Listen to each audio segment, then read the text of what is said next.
Welcome to Pax Vesperi, the peace of the evening. We provide immersive scripture narrations for restorative rest. If these recordings bring peace to your night, please subscribe to the channel to follow our full journey through the Bible. Welcome to the book of 2 Samuel. May the Lord be with you. Now it happened that, after Saul died, David returned from the slaughter of Amalek, and he remained for 2 days at Ziklag. Then on the third day, a man appeared, arriving from the camp of Saul, with his garments torn and dust sprinkled on his head. And when he came to David, he fell on his face, and he reverenced. And David said to him, "Where have you come from?" And he said to him, "I have fled from the camp of Israel." And David said to him, "What is the word that has happened? Reveal it to me." And he said, "The people have fled from the battle, and many of the people have fallen and died. Moreover, Saul and his son Jonathan have passed away." And David said to the youth who was reporting to him,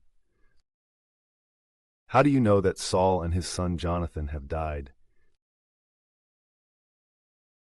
And the youth, who was reporting it to him, said, "I arrived by chance on Mount Gilboa, and Saul was lying upon his spear. Then the chariots and horsemen drew near to him. And turning behind his back and seeing me, he called to me. And when I had responded, 'I am here,' he said to me, 'Who are you?' And I said to him, 'I am an Amalekite.' And he said to me, 'Stand over me and kill me. For anguish has taken hold of me, and still my whole life is in me.' And standing over him, I killed him. For I knew that he was not able to live after the fall. And I took the diadem that was on his head, and the bracelet from his arm, and I have brought them here to you.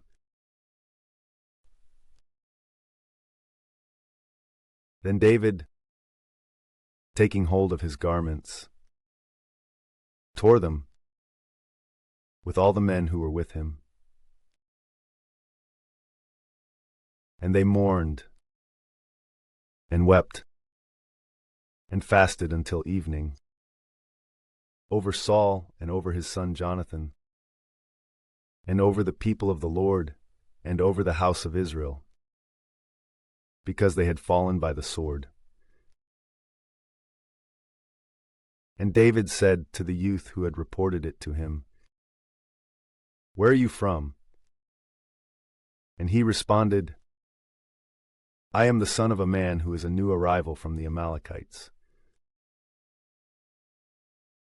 And David said to him, 'Why were you not afraid to put forth your hand, so that you would kill the Christ of the Lord?' And calling one of his servants, David said, 'Draw near and rush against him.' And he struck him, and he died. And David said to him, 'Your blood is upon your own head. For your own mouth has spoken against you, saying, I have killed the Christ of the Lord.'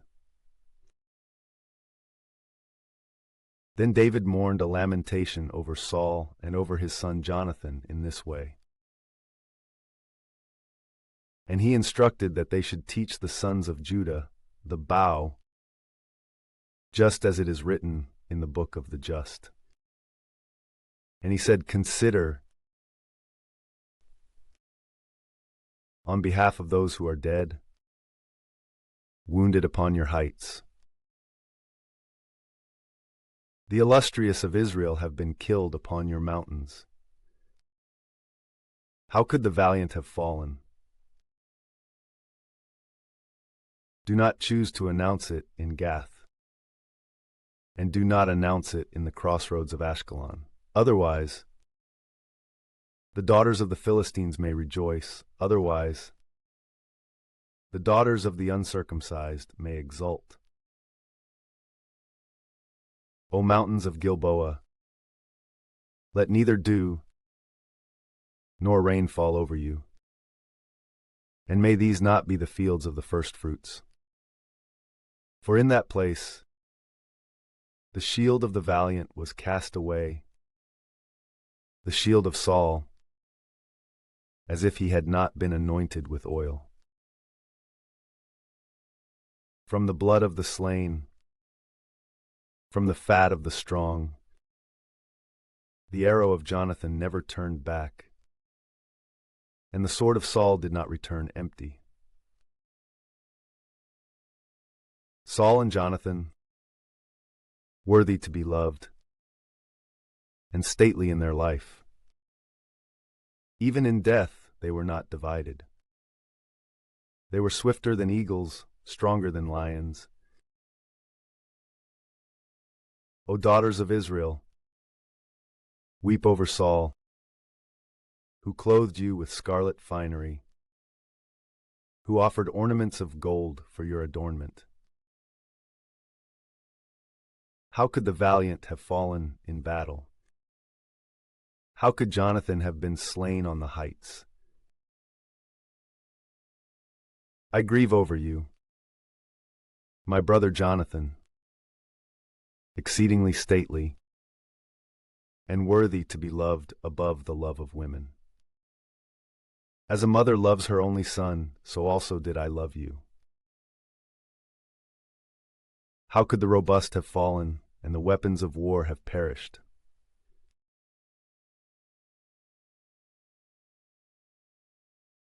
And so, after these things, David consulted the Lord, saying, Shall I ascend to one of the cities of Judah? And the Lord said to him, Ascend. And David said, To where shall I ascend? And he responded to him, To Hebron. Therefore David ascended with his 2 wives, Ahinoam, the Jezreelite, and Abigail, the wife of Nabal of Carmel. And as for the men who were with him, David led forth each man with his household, and they stayed in the towns of Hebron. And the men of Judah went and anointed David there, so that he would reign over the house of Judah. And it was reported to David that the men of Jabesh-Gilead had buried Saul. Therefore David sent messengers to the men of Jabesh-Gilead, and he said to them, Blessed are you to the Lord, who has accomplished this mercy with your lord Saul, so that you would bury him. And now certainly the Lord will repay to you mercy and truth. But I also will act with favor, because you have accomplished this word. Let your hands be strengthened, and be sons of fortitude. For even though your lord Saul has died, still the house of Judah has anointed me as king over them. Then Abner, the son of Ner, the leader of the army of Saul, took Ishbosheth, the son of Saul, and he led him around throughout the camp. And he appointed him as king over Gilead, and over Jeshurun, and over Jezreel, and over Ephraim, and over Benjamin, and over all of Israel. Ishbosheth the son of Saul was 40 years old when he had begun to rule over Israel, and he reigned for 2 years. for only the house of Judah followed David. And the number of the days during which David was staying and ruling in Hebron over the house of Judah was 7 years and 6 months.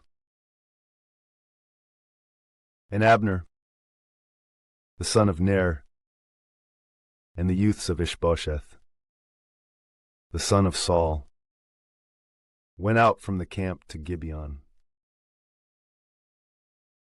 Therefore Joab, the son of Zeruiah, and the youths of David went out and met them beside the pool of Gibeon. And when they had convened together, they sat down opposite one another, these on one side of the pool, and those on the other side. And Abner said to Joab, "Let the youths rise up and play before us." And Joab answered, "Let them rise up." Therefore they rose up and crossed over, 12 in number of Benjamin, from the side of Ishbosheth, the son of Saul, and 12 of the youths of David. And each one, taking hold of his peer by the head, fixed a sword into the side of his adversary, and they fell down together. And the name of that place was called the Field of the Valiant in Gibeon. And a very harsh war rose up on that day. And Abner, with the men of Israel, was put to flight by the youths of David. Now the 3 sons of Zeruiah were in that place, Joab and Abishai and Asahel. And Asahel was a very swift runner, like one of the deer that lives in the forest. And Asahel pursued Abner, and he did not turn aside to the right, nor to the left, to cease in the pursuit of Abner. And so Abner looked behind his back, and he said, "Are you not Asahel?" And he responded, "I am." And Abner said to him, "Go to the right or to the left, and apprehend one of the youths, and take his spoils for yourself." But Asahel was not willing to cease from pursuing him closely. And again Abner said to Asahel, "Withdraw and do not choose to follow me, otherwise I will be compelled to stab you to the ground, and I will not be able to lift up my face before your brother Joab." But he disdained to heed him, and he was not willing to turn aside. Therefore turning, Abner struck him with his spear in the groin, and he pierced him through, and he died in the same place. And all those who would pass by the place in which Asahel had fallen and died would stand still. Now while Joab and Abishai were pursuing Abner as he fled, the sun set. And they went as far as the hill of the aqueduct, which is opposite the valley on the way of the desert in Gibeon. And the sons of Benjamin gathered themselves to Abner. And being joined in one battle line, they stood at the summit of a hill. And Abner cried out to Joab, and he said, "Will your sword rage unto utter destruction? Are you ignorant that it is perilous to act in desperation? How long will you not tell the people to cease from the pursuit of their brothers?" And Joab said, "As the Lord lives, if you had spoken in the morning, the people would have withdrawn from pursuing their brothers." Therefore Joab sounded the trumpet, and the entire army stood still, and they did not pursue after Israel any more, and they did not engage in conflict. Then Abner and his men went away all that night through the plains, and they crossed the Jordan, and having roamed throughout all of Beth-horon, they arrived in the camp. But Joab, returning after he had released Abner, gathered together all the people. And of David's youths they were missing 19 men, aside from Asahel. But of Benjamin, and of the men who were with Abner, the servants of David had struck 360, who also died. And they took Asahel, and they buried him in the sepulchre of his father at Bethlehem. And Joab and the men who were with him walked throughout the night, and they arrived in Hebron at the very break of day.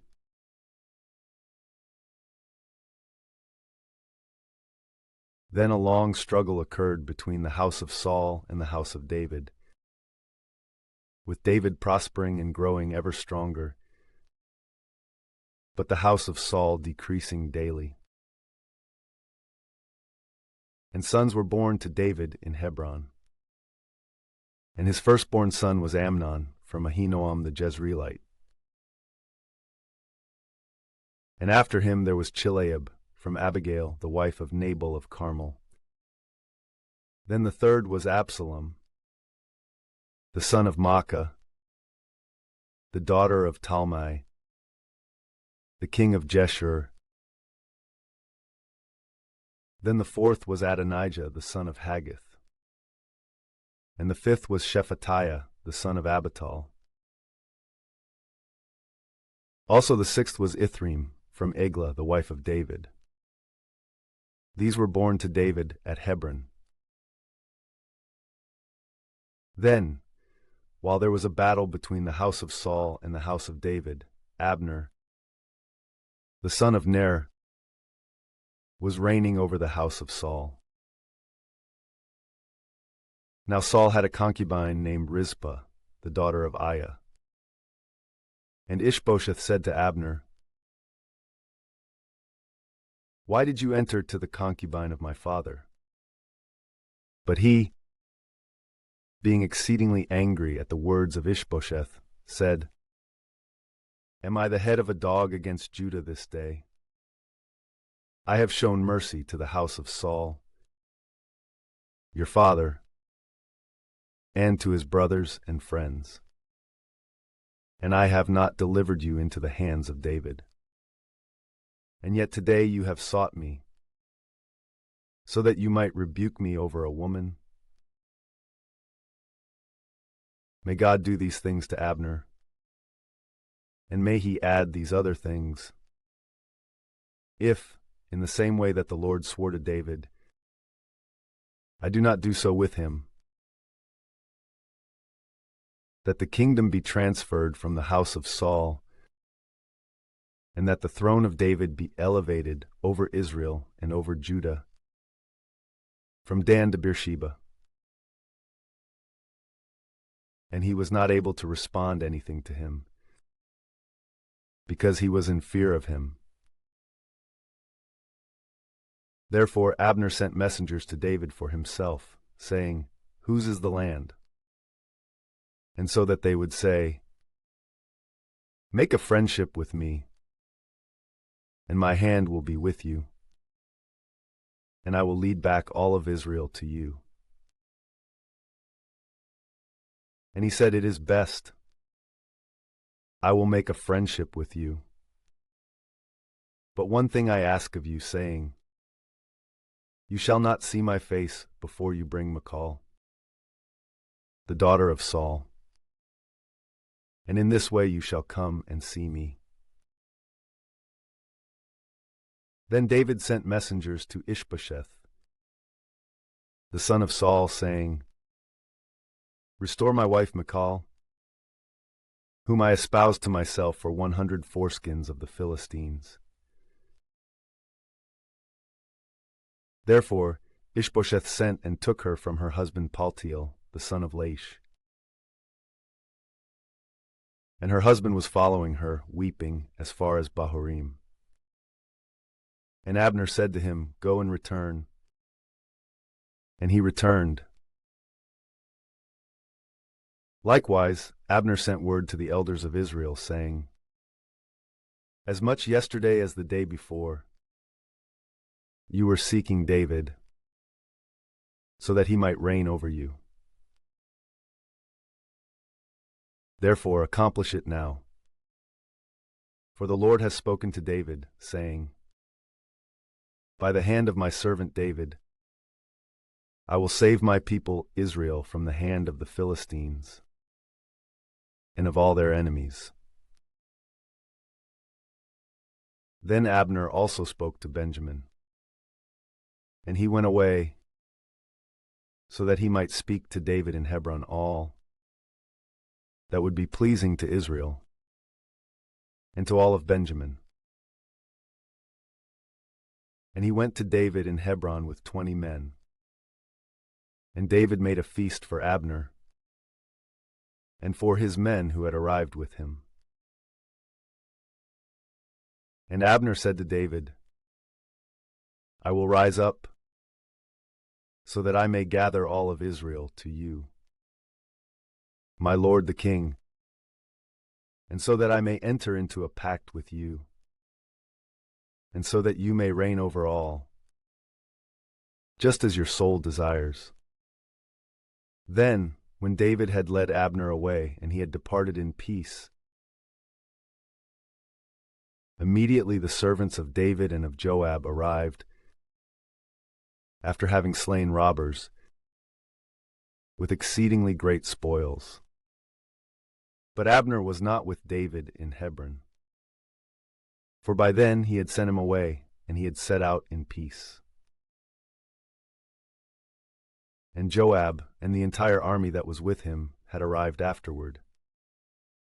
And so it was reported to Joab, explaining that Abner, the son of Ner, went to the king, and he dismissed him, and he went away in peace. And Joab entered to the king, and he said, What have you done? Behold, Abner came to you. Why did you dismiss him so that he has gone and departed? Do you not know about Abner, the son of Ner, that he came to you for this, so that he might deceive you, and might know of your departure and your return, and so that he might know all that you do? And so Joab, going out from David, sent messengers after Abner, and he brought him back from the cistern of Sirah, without David knowing. And when Abner had returned to Hebron, Joab took him alone to the middle of the gate, so that he might speak to him, but with deceit. And there he stabbed him in the groin, and he died, in revenge for the blood of Asahel, his brother. And when David had heard of it, now that the matter was done, he said, I and my kingdom are clean before the Lord, even forever, of the blood of Abner, the son of Ner. And may it fall upon the head of Joab and upon the entire house of his father. And may there not fail to be, in the house of Joab, one who suffers from a flow of seed, or one who is leprous, or one who is effeminate, or one who falls by the sword, or one who is in need of bread. And so, Joab and his brother Abishai killed Abner because he had killed their brother Asahel at Gibeon during the battle. Then David said to Joab and to all the people who were with him, "Tear your garments and gird yourselves with sackcloth and mourn before the funeral procession of Abner." Moreover, King David himself was following the casket. And when they had buried Abner in Hebron, King David lifted up his voice, and he wept over the burial mound of Abner. And all the people also wept. And the king, mourning and lamenting Abner, said, "By no means has Abner died the way that cowards usually die.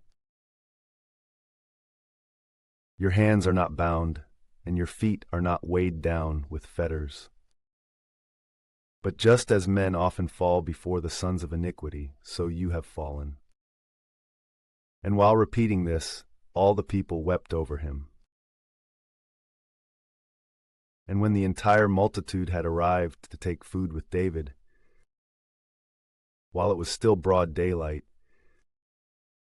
David swore, saying, "May God do these things to me, and may he add these other things, if I taste bread or anything else before the sun sets." And all the people heard it, and everything that the king did in the sight of the entire people was pleasing to them. And every common person in all of Israel realized on that day that the killing of Abner, the son of Ner, had not been done by the king. The king also said to his servants, "Could you be ignorant that a leader and a very great man has fallen today in Israel? But I am still tender and yet anointed king, and these men of the sons of Zeruiah are too harsh for me. May the Lord repay whoever does evil in accord with his malice."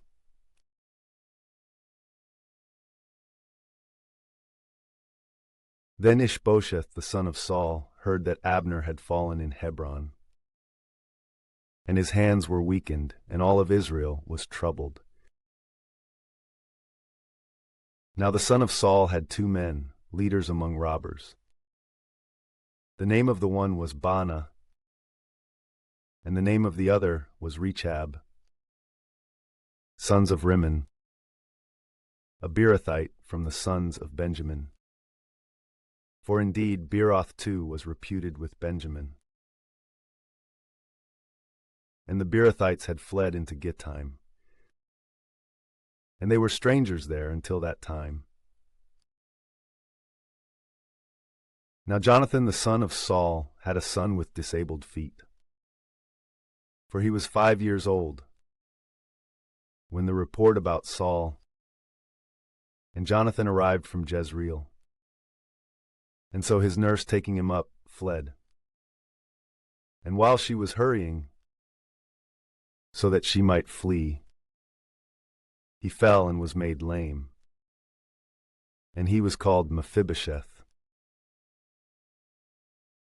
And so the sons of Rimmon the Beerothite, Rechab and Baanah, arrived and entered the house of Ishbosheth in the heat of the day, and he was sleeping on his bed at midday. And the doorkeeper of the house, who was cleaning the wheat, fell fast asleep. Then they entered the house secretly, taking the ears of grain. And Rechab and his brother Baanah stabbed him in the groin, and they fled away.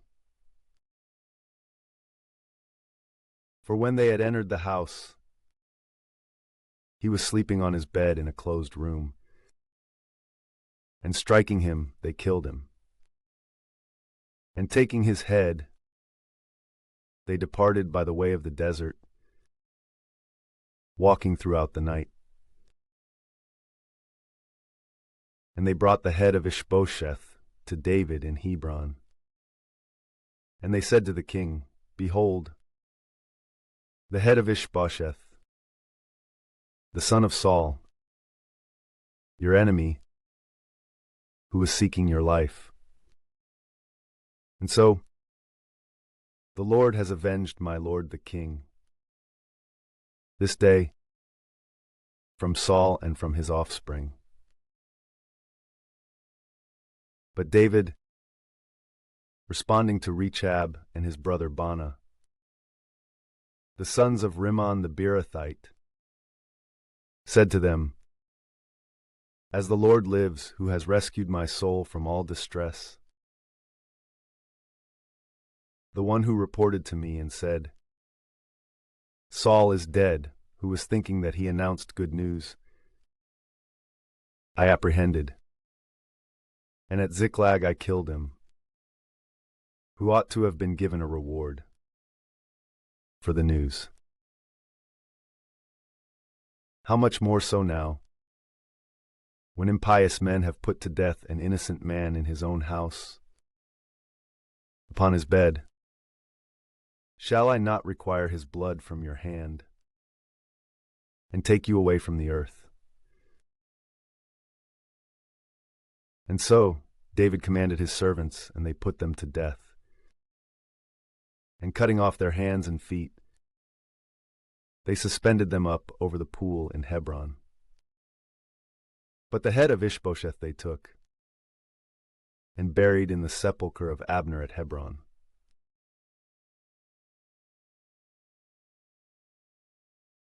And all the tribes of Israel went to David in Hebron, saying, Behold, we are your bone and your flesh. Moreover, yesterday and the day before, when Saul was king over us, you were the one leading out and leading back Israel. Then the Lord said to you, You shall pasture my people Israel, and you shall be the leader over Israel. Also, the elders of Israel went to the king at Hebron, and King David struck a pact with them at Hebron in the sight of the Lord. And they anointed David as king over Israel. David was a son of 30 years when he had begun to reign, and he reigned for 40 years. In Hebron, he reigned over Judah for 7 years and 6 months. Then in Jerusalem, he reigned for 33 years over all of Israel and Judah. And the king and all the men who were with him went away to Jerusalem, to the Jebusites, the inhabitants of the land. And it was said to David by them, You shall not enter here, unless you will take away the blind and the lame, who say, David shall not enter here. But David seized the stronghold of Zion, the same as the city of David. For David had proposed, on that day, a reward to him, who had struck the Jebusites, and who had reached to the gutters of the rooftops, and who had taken away the blind and the lame, that hated the soul of David. Therefore, it is said in the proverb, The blind and the lame shall not enter into the temple. Then David lived in the stronghold, and he called it the city of David. And he built it up on all sides, from Millo and inward. And he advanced, prospering and increasing, and the Lord, the God of hosts, was with him. Also Hiram, the king of Tyre, sent messengers to David with cedar wood and with builders of wood and builders of stone in order to make walls. And they built a house for David.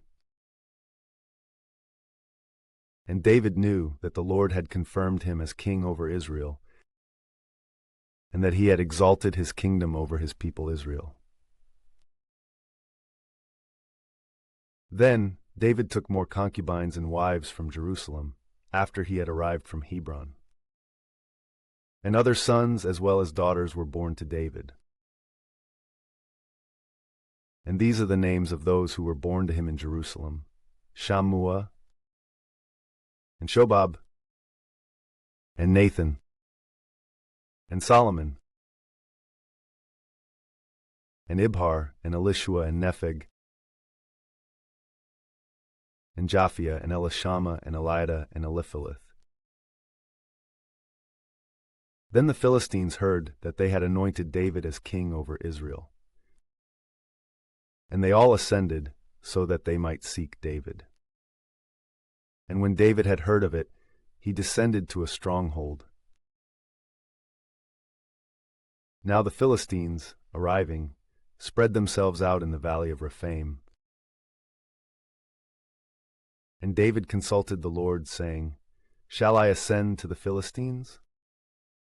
And will you give them into my hand? And the Lord said to David, Ascend, for I will certainly give the Philistines into your hand. Therefore David went to Baal-perazim, and he struck them there. And he said, The Lord has divided my enemies before me, just as the waters are divided. Because of this, the name of that place was called Baal-perazim. And in that place they left behind their graven images, which David and his men took away. And the Philistines continued still, so that they ascended and spread themselves out in the valley of Rephaim. Then David consulted the Lord. Shall I ascend against the Philistines? And will you deliver them into my hands? And he responded, You shall not ascend against them. Instead, circle behind their back. And you shall come to them from the side opposite the balsam trees. And when you hear the sound of something going forth from the tops of the balsam trees, then you shall begin the battle. For then the Lord will go forth before your face, so that he may strike the army of the Philistines. And so David did just as the Lord had instructed him. And he struck down the Philistines from Gibeon until you arrive at Gezer.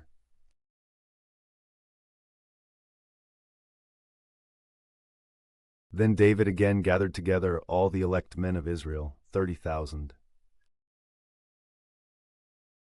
And David arose and went away with the entire people who were with him from the men of Judah, so that they might lead back the ark of God, over which is invoked the name of the Lord of hosts, who sits upon the cherubim above it. And they placed the ark of God on a new cart. And they took it from the house of Abinadab, who was in Gibeon. And Uzzah and Ahio, the sons of Abinadab, drove the new cart.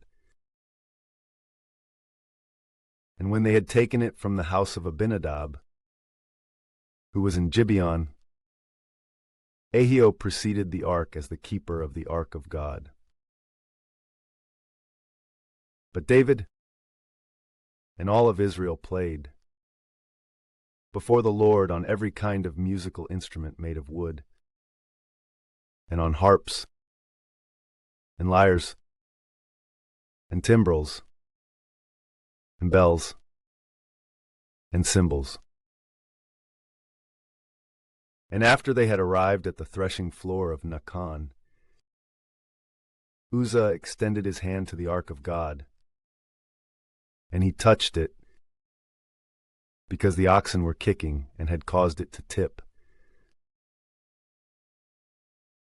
And the indignation of the Lord was enraged against Uzzah, and he struck him for his temerity. And there he died beside the ark of God. Then David was saddened because the Lord had struck Uzzah. And the name of that place was called the striking of Uzzah, even to this day.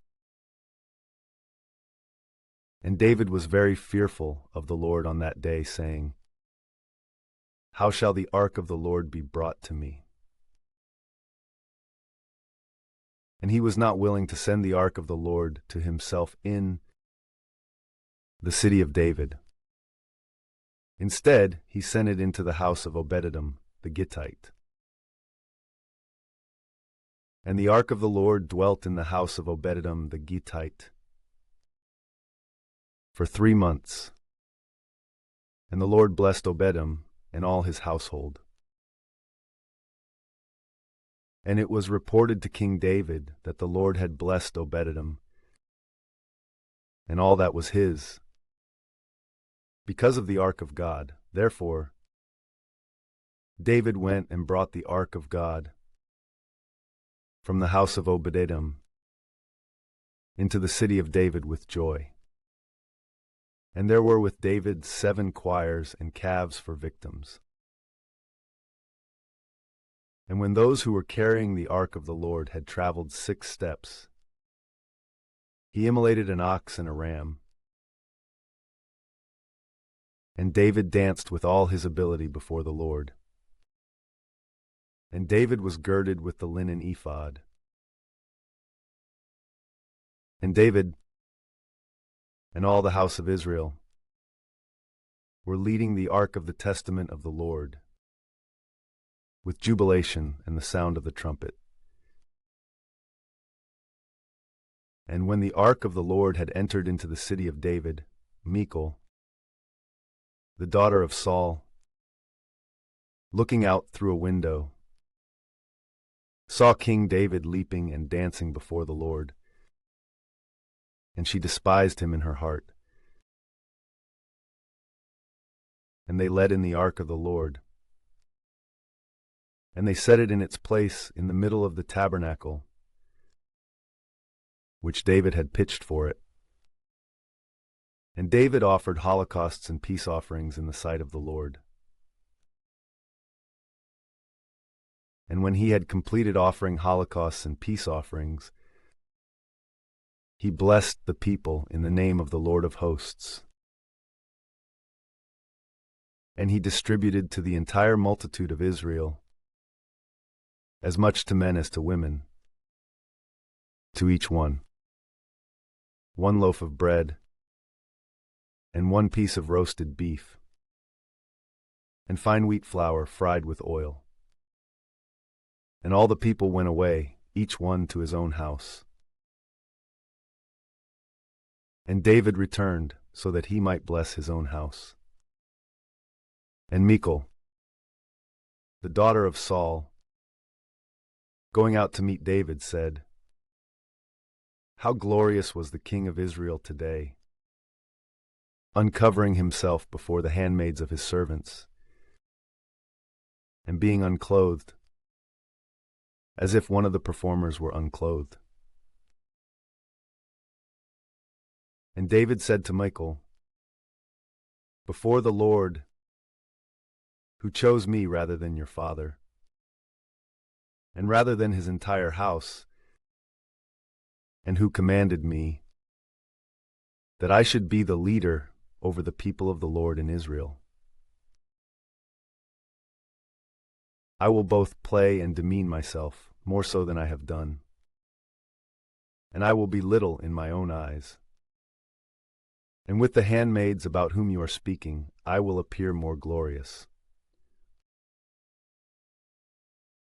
And so there was no child born to Michal.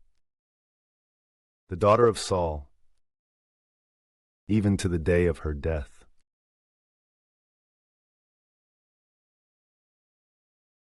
Now it happened that, when the king had settled in his house,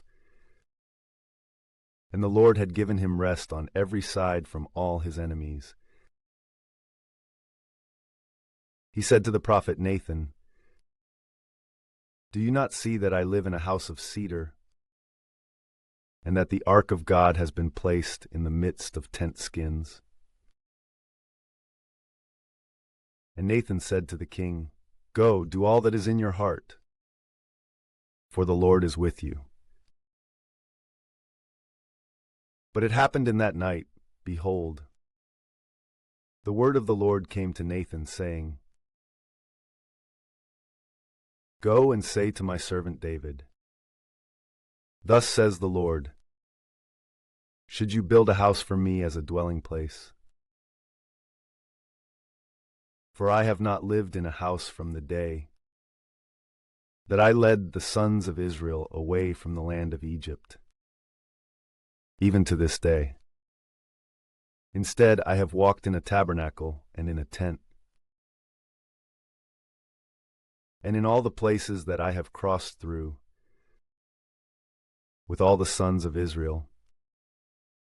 Did I ever speak a word to anyone from the tribes of Israel, whom I instructed to pasture my people Israel, saying, Why have you not built me a house of cedar?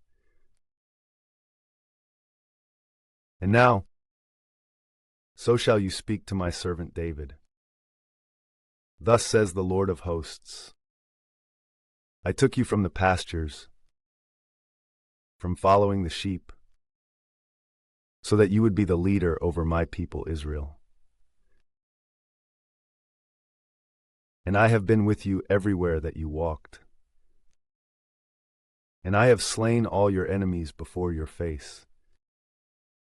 And I have made you a great name, beside the name of the great ones who are upon the earth. And I will appoint a place for my people Israel, and I will plant them, and they shall live there, and they shall no longer be disturbed. Neither shall the sons of iniquity continue to afflict them as before, from the day when I appointed judges over my people Israel. And I will give rest to you from all your enemies. And the Lord foretells to you that the Lord himself will make a house for you. And when your days will have been fulfilled, and you will sleep with your fathers, I will raise up your offspring after you, who will go forth from your loins, and I will make firm his kingdom. He himself shall build a house to my name, and I will establish the throne of his kingdom even forever. I will be a father to him, and he shall be a son to me. And if he will commit any iniquity, I will correct him with the rod of men, and with the wounds of the sons of men. But my mercy I will not take away from him, as I took it away from Saul, whom I removed from before my face. And your house shall be faithful, and your kingdom shall be before your face for eternity, and your throne shall be secure continuously. According to all these words, and according to this entire vision, so did Nathan speak to David. Then King David entered and sat before the Lord. And he said, Who am I, O Lord God? And what is my house, that you would bring me to this point? Moreover, this has seemed little in your sight. O Lord God, unless you also will speak about the house of your servant for a long time. For this is the law of Adam, O Lord God. Therefore, what more will David be able to say to you? For you know your servant, O Lord God.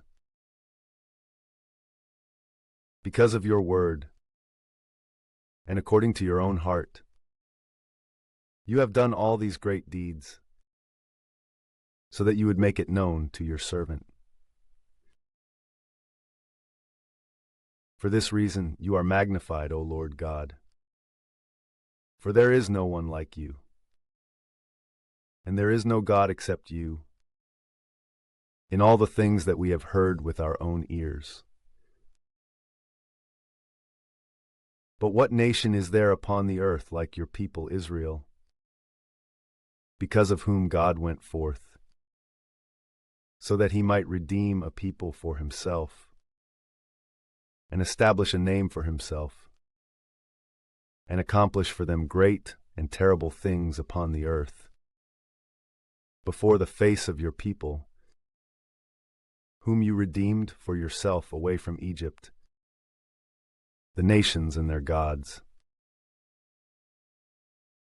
For you have secured your people Israel for yourself as an everlasting people. And you, O Lord God, have become their God. Now therefore, O Lord God, raise up forever the word that you have spoken over your servant and over his house, and do just as you have said,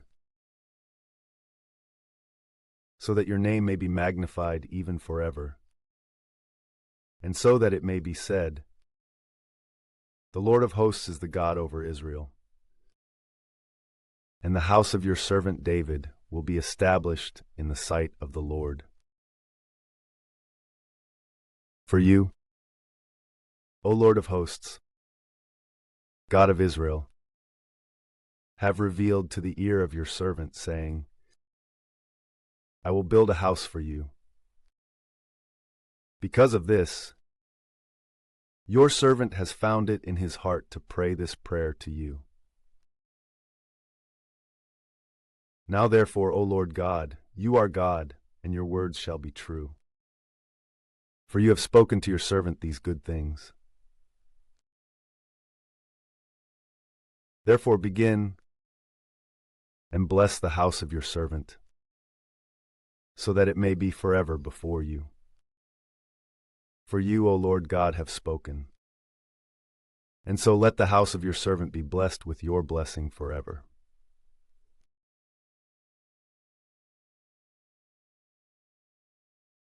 Now after these things it happened that David struck the Philistines, and he humbled them. And David took the bridle of tribute from the hand of the Philistines. And he struck Moab, and he measured them with a line, leveling them to the ground. Now he measured with 2 lines, one to kill and one to keep alive. And Moab was made to serve David under tribute. And David struck Hadadezer, the son of Rehob, the king of Zobah, when he set out to rule over the river Euphrates. And from his troops, David seized 1,700 horsemen and 20,000 foot soldiers. And he cut the sinew of the leg in all the chariot horses. But he left aside enough of them for 100 chariots. And the Syrians of Damascus arrived, so that they might bring reinforcements to Hadadezer, the king of Zobah. And David struck down 22,000 men of the Syrians. And David positioned a garrison in Syria of Damascus. And Syria served David under tribute.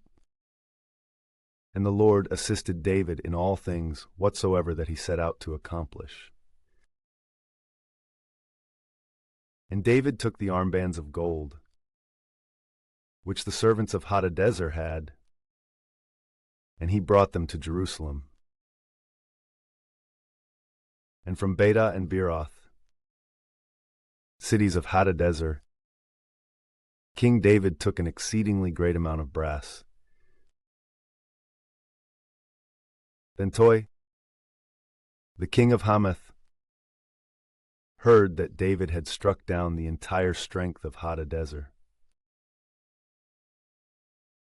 And so Toi sent his son Joram to King David, so that he might greet him with congratulations and give thanks, because he had fought against Hadadezer and had struck him down. For indeed Toi was the enemy of Hadadezer, and in his hand were vessels of gold, and vessels of silver, and vessels of brass. And King David also sanctified these things to the Lord with the silver and gold that he had sanctified from all the peoples whom he had subdued, from Syria and Moab, and the sons Ammon, and the Philistines, and Amalek, and from the best spoils of Hadadezer, the son of Rehob, the king of Zobah. David also made a name for himself when he returned from seizing Syria, in the valley of the salt pits, having cut down 18,000. And he positioned guards in Edom, and he stationed a garrison. And all of Edom was made to serve David. And the Lord assisted David in all things whatsoever that he set out to accomplish. And David reigned over all of Israel. And David accomplished judgment and justice with all his people. Now Joab the son Zeruiah was over the army, and Jehoshaphat the son of Ahilud was the keeper of records. And Zadok the son of Ahitub and Ahimelech the son of Abiathar were the priests. And Sariah was the scribe. And Benaiah the son of Jehoiada was over the Cherethites and Pelethites. But the sons of David were priests.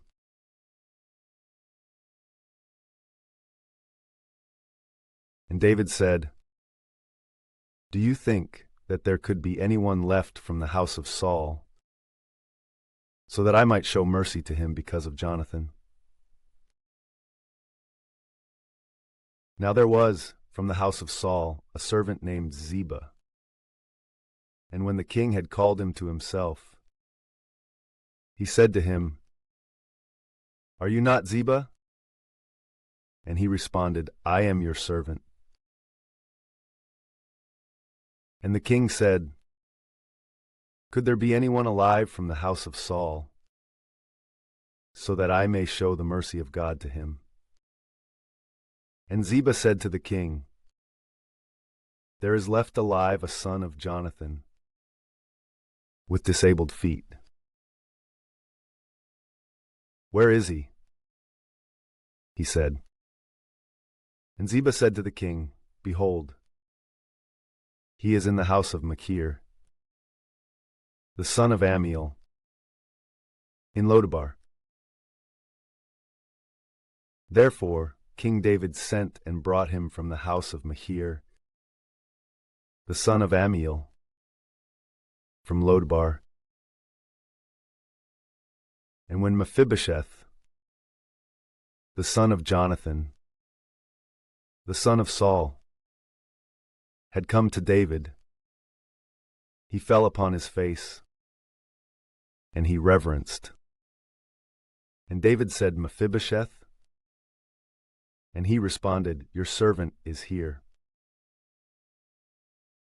And David said to him, "Do not be afraid, for I will certainly show mercy to you because of your father Jonathan, And I will restore to you all the fields of your father Saul. And you shall eat bread at my table always. And reverencing him, he said, Who am I, your servant, that you should look with favor upon a dead dog like me?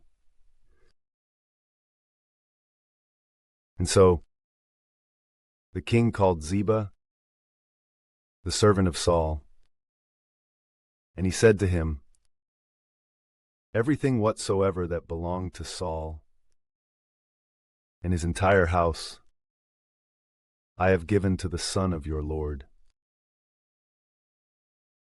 And so work the land for him, you and your sons and your servants. And you shall bring in food for the son of your lord, for nourishment. And Mephibosheth, the son of your lord, shall always eat bread at my table. Now Ziba had 15 sons and 20 servants. And Ziba said to the king, Just as my lord has ordered your servant, so will your servant do. And Mephibosheth shall eat at my table like one of the sons of the king. Now Mephibosheth had a young son whose name was Micah. Truly, all the kindred of the house of Ziba served Mephibosheth. But Mephibosheth lived in Jerusalem, for he was fed always from the table of the king, and he was lame in both feet.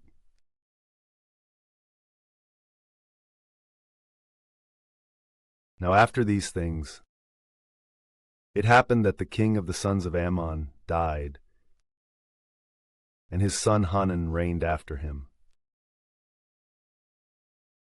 And David said, I will show mercy to Hanan, the son of Nahash, just as his father showed mercy to me. Therefore, David sent consolation to him by his servants over the passing of his father. But when the servants of David had arrived in the land of the sons of Ammon,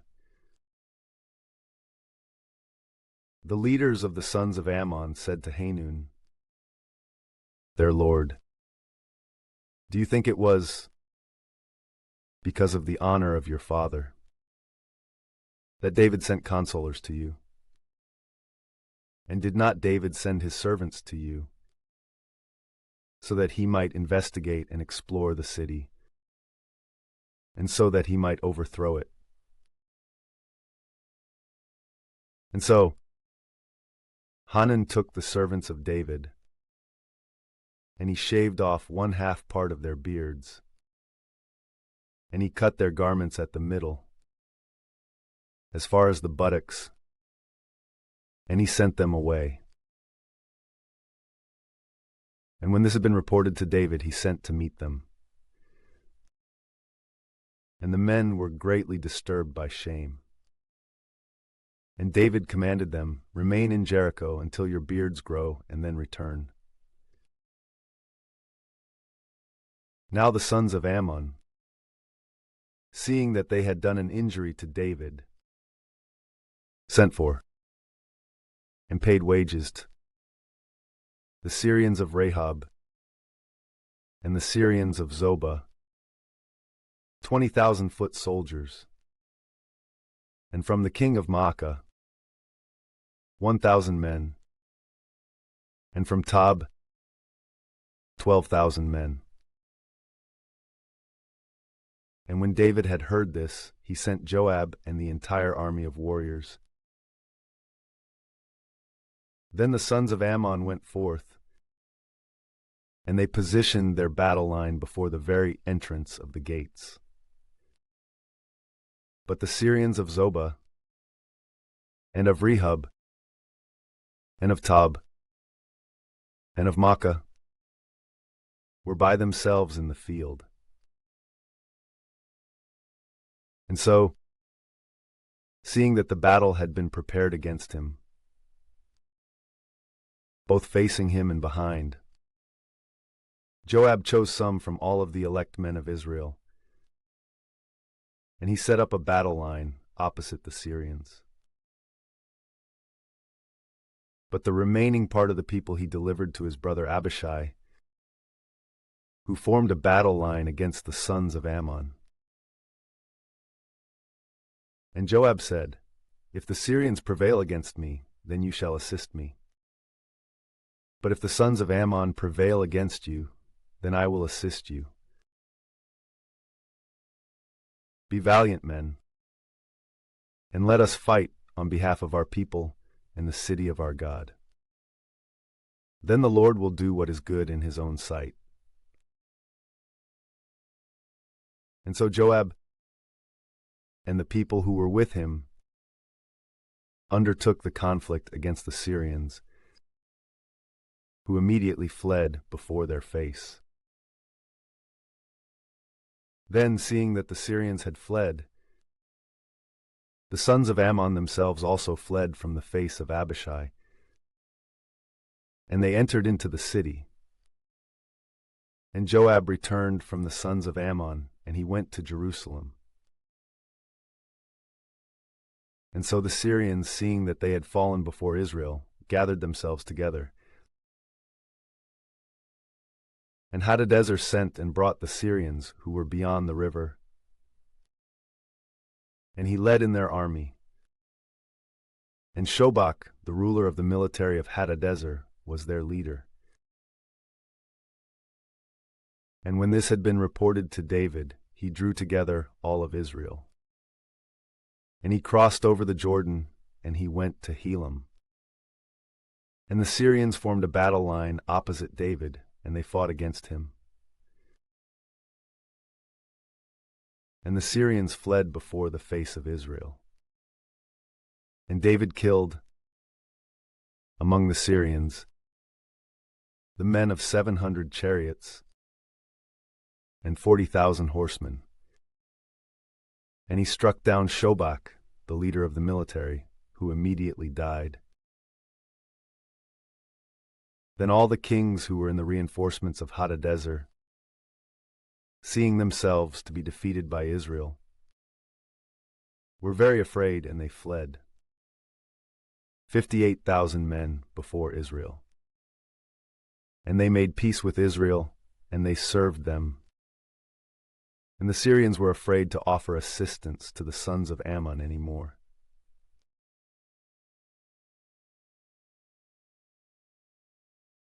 Now it happened that at the turn of the year, in the time when kings usually go forth to war, David sent Joab and his servants with him, and all of Israel, and they laid waste to the sons of Ammon, and they besieged Rabbah. But David remained in Jerusalem.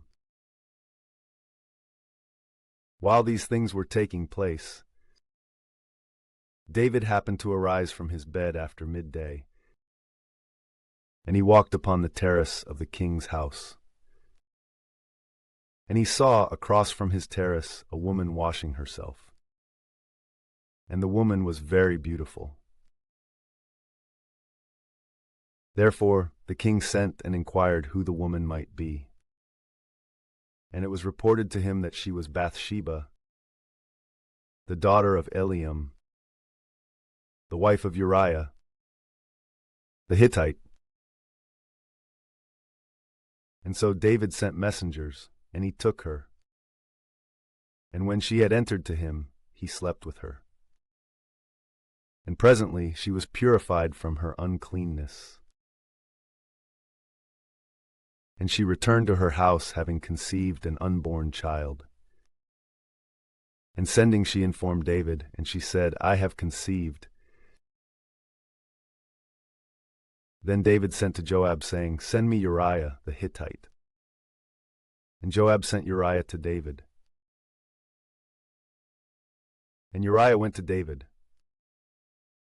And David inquired whether Joab was doing well, and about the people, and how the war was being conducted. And David said to Uriah, "Go into your house and wash your feet."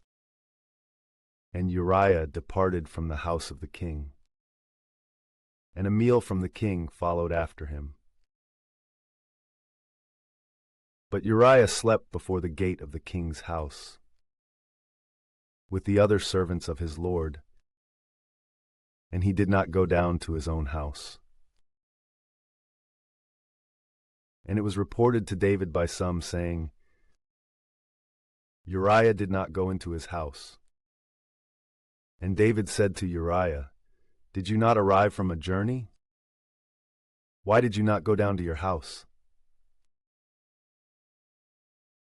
And Uriah said to David, The ark of God, and Israel and Judah, dwell in tents, and my lord Joab, and the servants of my lord, stay upon the face of the earth. And should I then go into my own house, so that I may eat and drink, and sleep with my wife? By your welfare and by the welfare of your soul, I will not do this thing. Therefore David said to Uriah, Remain here today, and tomorrow I will send you away. So Uriah remained in Jerusalem on that day and the next. And David called him, so that he might eat and drink before him. And he made him inebriated. And departing in the evening, he slept on his bedding with the servants of his lord, and he did not go down to his own house.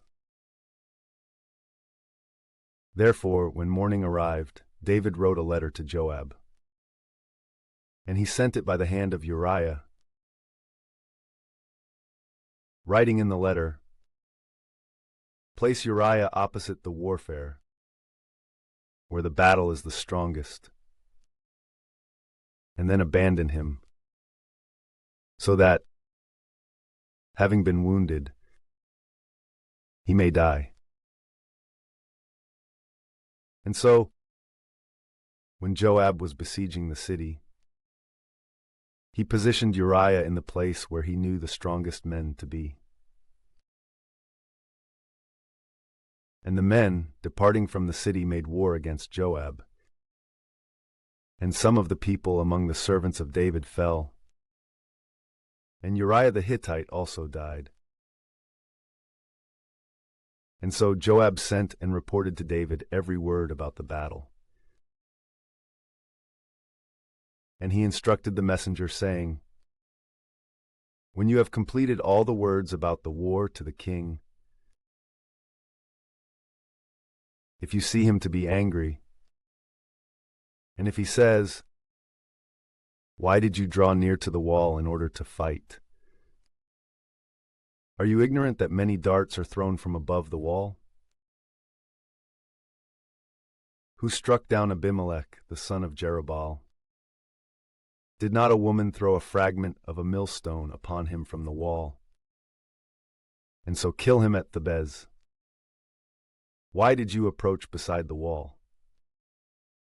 Then you shall say, Your servant Uriah the Hittite also lies dead. Therefore the messenger departed. And he went and described to David all that Joab had instructed him. And the messenger said to David, The men prevailed against us, and they went out to us in the field. Then we pursued them, making an assault even to the gate of the city. And the archers directed their arrows at your servants from the wall above.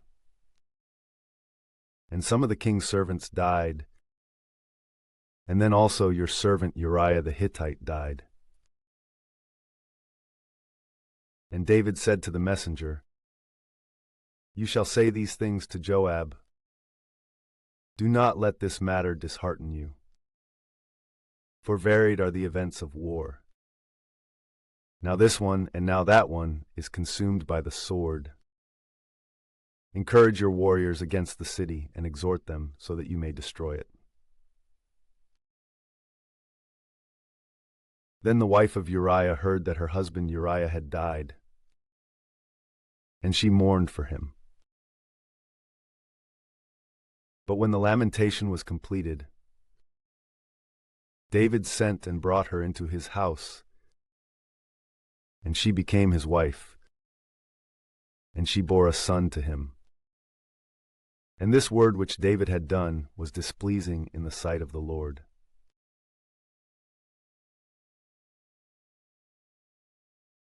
Then the Lord sent Nathan to David. And when he had come to him, he said to him, "Two men were in one city, one wealthy, and the other poor. The wealthy man had very many sheep and oxen,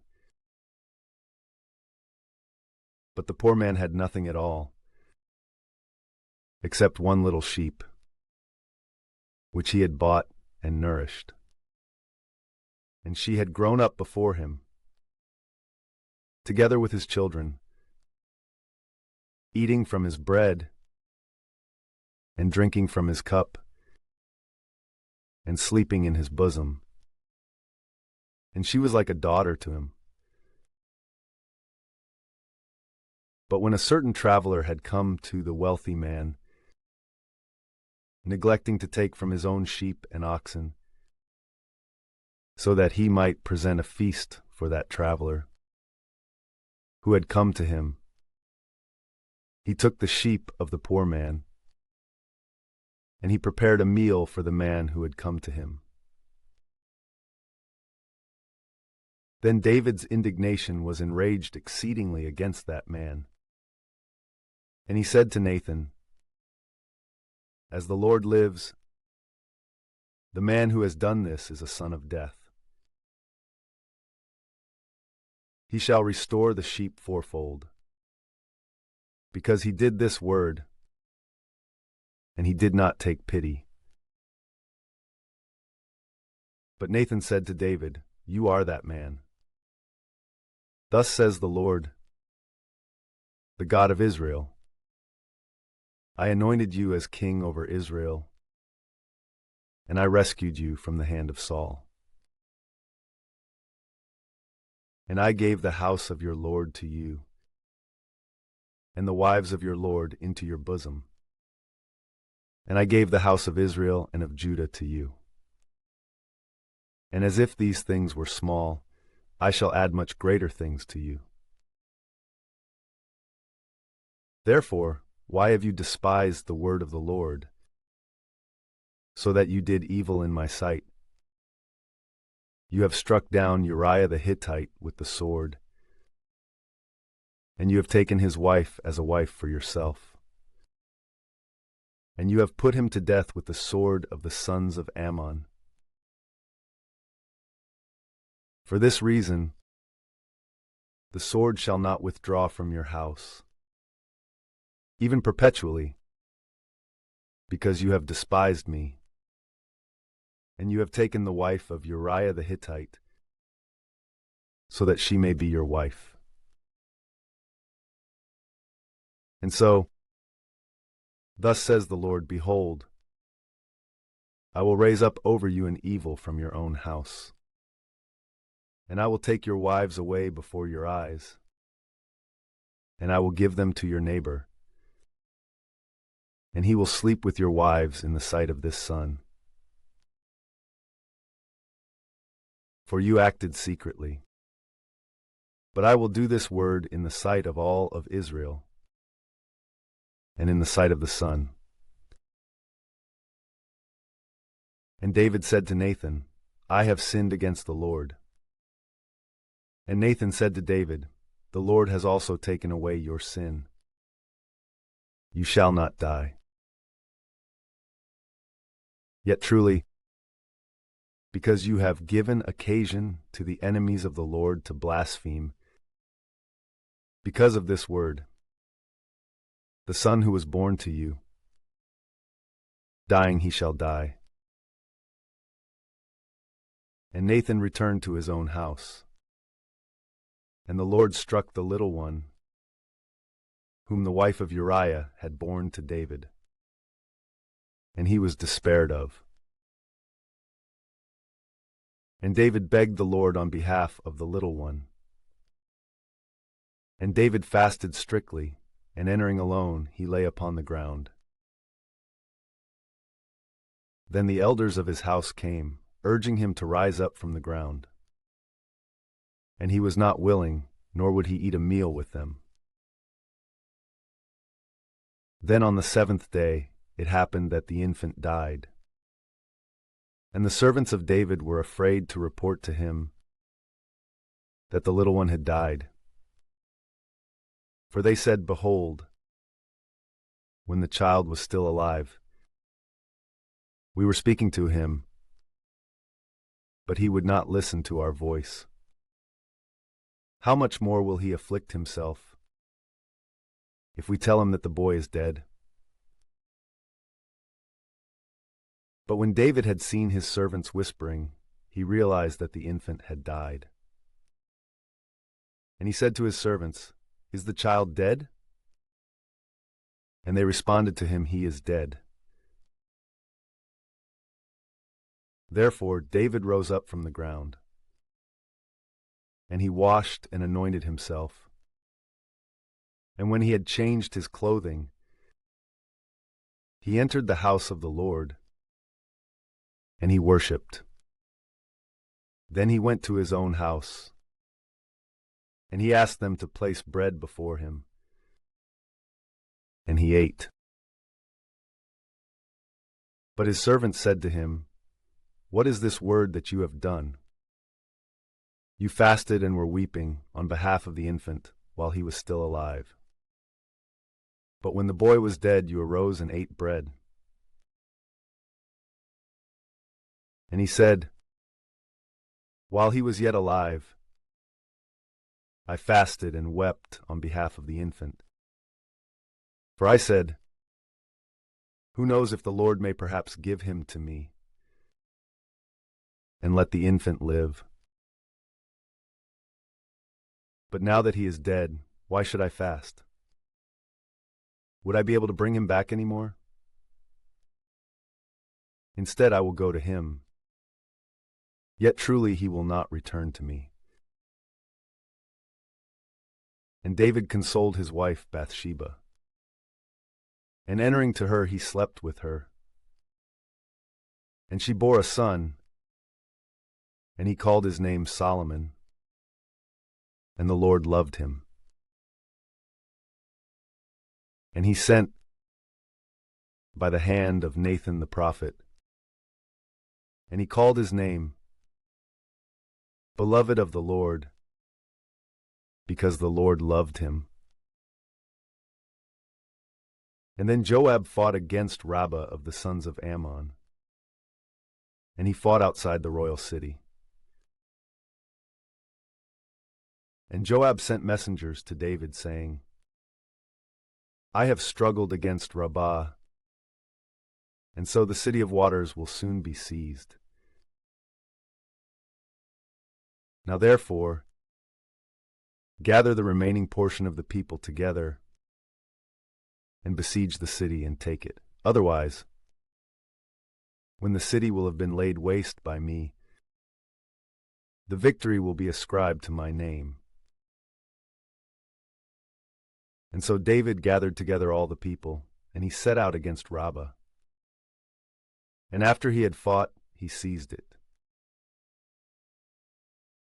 And he took the crown of their king from his head.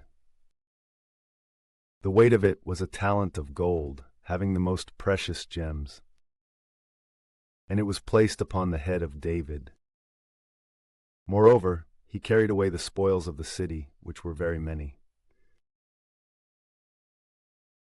Also, bringing forth its people, he sawed them, and he drove over them with iron wagons. And he divided them with knives, and he dragged them through brick kilns.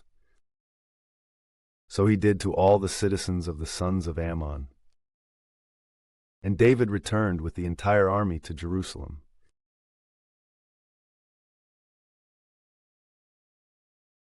Now after these things, it happened that Amnon, the son of David, was in love with a very beautiful sister of Absalom, the son of David, and she was called Tamar. And he pined for her exceedingly, so much so that, out of love for her, he became ill. For since she was a virgin, it seemed a difficulty to him that he would do anything dishonest with her.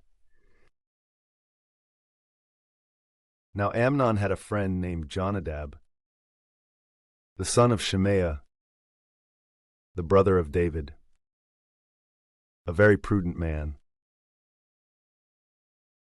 And he said to him, "Why are you becoming so thin from day to day? O son of the king, why won't you tell me?" And Amnon said to him, "I am in love with Tamar, the sister of my brother Absalom." And Jonadab said to him, "Lie down upon your bed and feign sickness.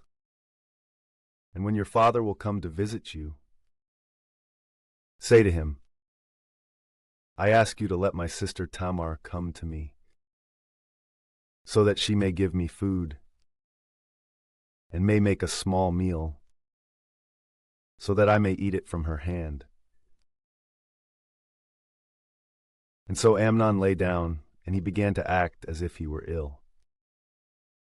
And when the king had come to visit him, Amnon said to the king, "I beg you to let my sister Tamar come to me, and make in my sight 2 little portions of food, so that I take it from her hand." Therefore David sent home to Tamar, saying, "Come to the house of your brother Amnon, and make a small meal for him." And Tamar went into the house of her brother Amnon. But he was lying down, and taking flour she mixed it, and dissolving it in his sight, she cooked little portions of food. And taking what she had cooked, she poured it out, and she set it before him. But he refused to eat. And Amnon said, "Send everyone away from me." And when they had sent everyone away, Amnon said to Tamar, "Bring the food into the bedroom, so that I may eat from your hand." Therefore, Tamar took the little portions of food that she had made, and she brought them to her brother Amnon in the bedroom. And when she had presented the food to him, he took hold of her, and he said, "Come lie with me, my sister." She answered him, "Do not do so, my brother. Do not force me, for no such thing must be done in Israel. Do not choose to do this senseless act, for I will not be able to bear my shame, and you will be like one of the foolish in Israel. For it is better to speak to the king, and he will not deny me to you." But he was not willing to agree to her petition. Instead, prevailing by strength, he forced her, and he lay with her. And Amnon held hatred for her with an exceedingly great hatred, so that the hatred with which he hated her was greater than the love with which he had loved her before. And Amnon said to her, "Rise up and go away." And she answered him, "This evil is greater, which you are now doing against me in driving me away. than what you did before." But he was not willing to listen to her. Instead, calling the servants who were ministering to him, he said, "Cast this woman out from me," and closed the door behind her. Now she was clothed with an ankle-length robe, for the virgin daughters of the king made use of this kind of garment. And so his servant cast her out, and he closed the door behind her. And she sprinkled ashes upon her head, and she tore her ankle-length robe.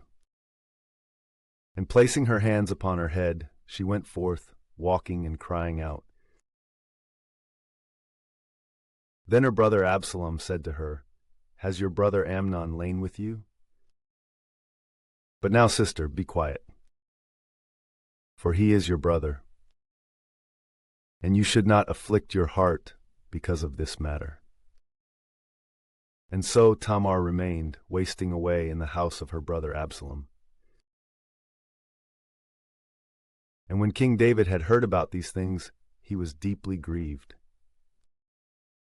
But he was not willing to afflict the spirit of his son Amnon, for he loved him since he was his firstborn. Yet Absalom did not speak to Amnon, neither good nor evil. For Absalom hated Amnon because he had violated his sister Tamar. Then, after the time of 2 years, it happened that the sheep of Absalom were being shorn in Baal-Hazor, which is near Ephraim. And Absalom invited all the sons of the king. And he went to the king, and he said to him, "Behold, the sheep of your servant are being shorn. I ask that the king with his servants may come to his servant." And the king said to Absalom, Do not choose to ask, that we may all come and be a burden to you." Then after he urged him, and he had refused to go, he blessed him. And Absalom said, "If you are not willing to come, I beg you, at least let my brother Amnon come with us."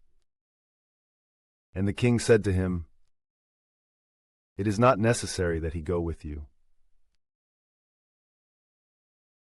But Absalom pressed him, and so he sent with him Amnon and all the sons of the king. And Absalom made a feast like the feast of a king. Then Absalom commanded his servants, saying, "Observe when Amnon will have become drunk with wine. And when I say to you, 'Strike and kill him,' do not be afraid. For it is I who commands you. Be strong and valiant men." Therefore the servants of Absalom acted against Amnon, just as Absalom had commanded them. And all the sons of the king rose up, and each one climbed upon his mule and fled. And while they were still traveling on the journey, a rumor reached David, saying, "Absalom has struck down all the sons of the king, and there is not one of them remaining." And so the king rose up, and he tore his garments, and he fell upon the ground. And all his servants who were standing near him tore their garments. But Jonadab, the son of Shimeah, David's brother, responding, said, "My lord the king should not consider that all the sons of the king have been slain. Amnon alone is dead. For he was set against by the mouth of Absalom from the day that he raped his sister Tamar. Now therefore, let not my lord the king set this word in his heart, saying, "All the sons of the king have been slain, for only Amnon is dead." Now Absalom fled, and the young man keeping watch lifted up his eyes and gazed out. And behold, many people were arriving along a remote road at the side of the mountain. And Jonadab said to the king, "Behold, the sons of the king are here. In accord with the word of your servant, so it has happened." And when he had ceased speaking, the sons of the king also appeared. And entering, they lifted up their voice, and they wept. And the king also and all his servants wept with an exceedingly great weeping. But Absalom, fleeing, went to Talmai the son of Ammihud, the king of Geshur. Then David mourned for his son every day. Now after he had fled and had arrived in Geshur, Absalom was in that place for 3 years. And King David ceased to pursue Absalom, because he had been consoled over the passing of Amnon.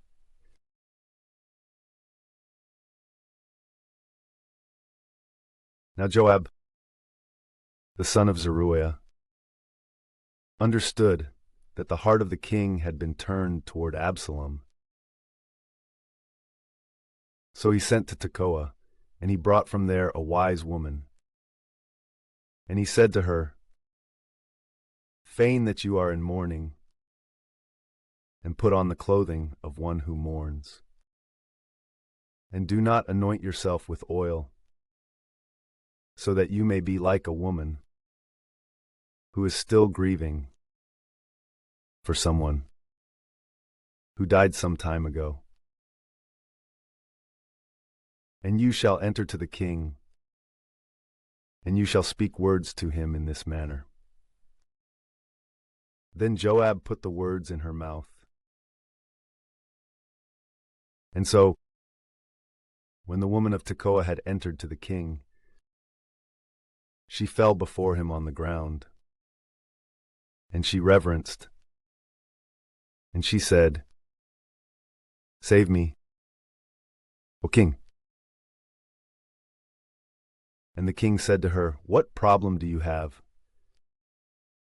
And she responded, "Alas, I am a woman who is a widow, for my husband has died.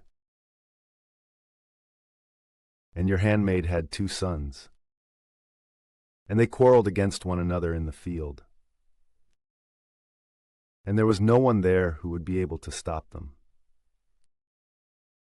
And one struck the other and killed him.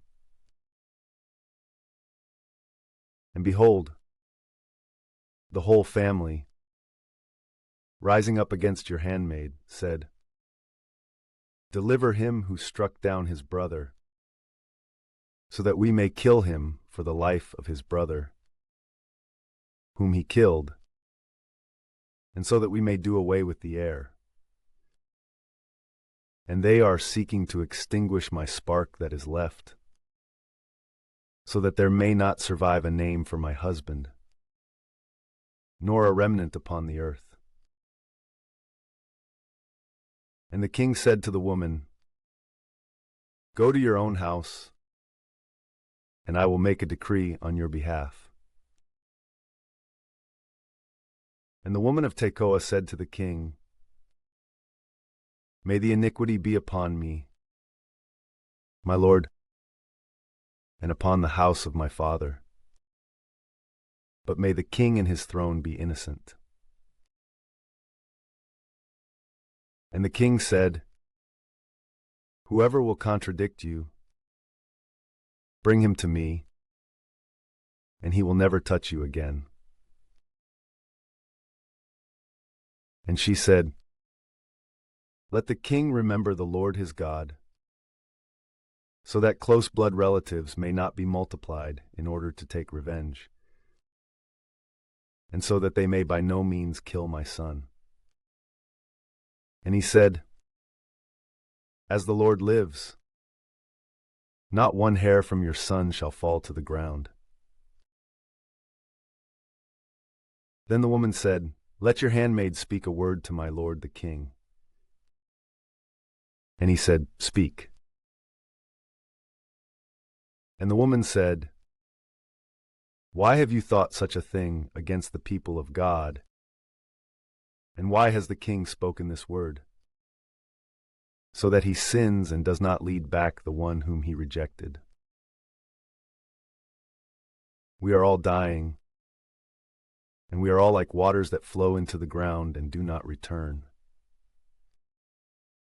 God does not will to lose a soul. Instead, he renews his efforts, thinking that what has been rejected might not perish altogether. Therefore, now I have come to speak this word to my lord the king in the presence of the people." And your handmaid said, "I will speak to the king, for perhaps there may be some way for the king to accomplish the word of his handmaid."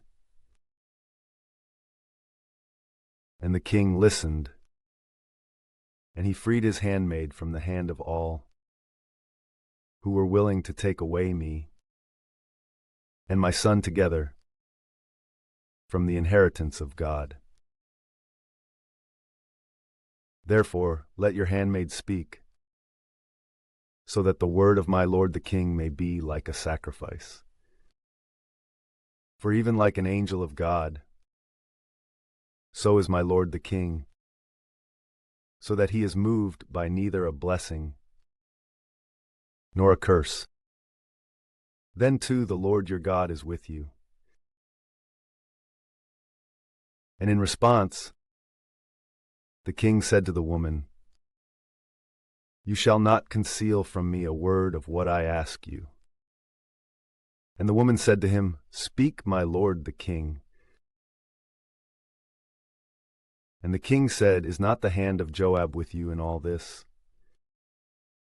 And the woman answered and said, "By the welfare of your soul, my lord the king, it is neither to the left nor to the right in all these things that my lord the king has spoken. For your servant Joab himself instructed me, and he himself placed all these words in the mouth of your handmaid. Thus did I turn to this figure of speech, because your servant Joab instructed it. But you, my lord the king,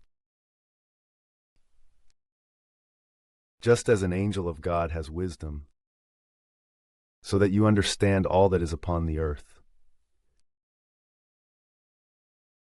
And the king said to Joab, "Behold, your word has succeeded in appeasing me. Therefore go and call back the boy Absalom." And falling to the ground upon his face, Joab reverenced, and he blessed the king. And Joab said, "Today your servant has understood that I have found grace in your sight, my lord the king, for you have accomplished the word of your servant." Then Joab rose up, and he went away to Geshur. And he brought Absalom into Jerusalem. But the king said, "Let him return to his own house, but let him not see my face." And so Absalom returned to his own house, but he did not see the face of the king. Now in all of Israel there was no man so handsome and so very stately as Absalom. From the sole of the foot to the top of the head, there was no blemish in him. And when he shaved off his hair, for he shaved it off once a year, because his long hair was burdensome to him, he weighed the hair of his head at 200 shekels by the public weights. Then 3 sons were born to Absalom, and one daughter, of elegant form, whose name was Tamar. And Absalom remained for 2 years in Jerusalem, and he did not see the face of the king. And so he sent to Joab, so that he might send him to the king. But he refused to come to him. And when he had sent a second time, and he had refused to come to him, he said to his servants, "You know that the field of Joab, the one that is near my field, has a harvest of barley. Therefore go and set it on fire." And so the servants of Absalom set fire to the grain field. And the servants of Joab, arriving with their garments torn, said, "The servants of Absalom have set fire to part of the field." And Joab rose up, and he went to Absalom at his house. And he said, "Why have your servants set fire to my grain field?" And Absalom responded to Joab, "I sent to you, begging that you might come to me, and that I might send you to the king, and that you might say to him, 'Why was I brought from Jeshur? It would have been better for me to be there.' I beg you, therefore, that I may see the face of the king. And if he is mindful of my iniquity, let him put me to death." And so Joab, entering to the king, reported everything to him. And Absalom was summoned. And he entered to the king, and he reverenced on the face of the earth. And the king kissed Absalom.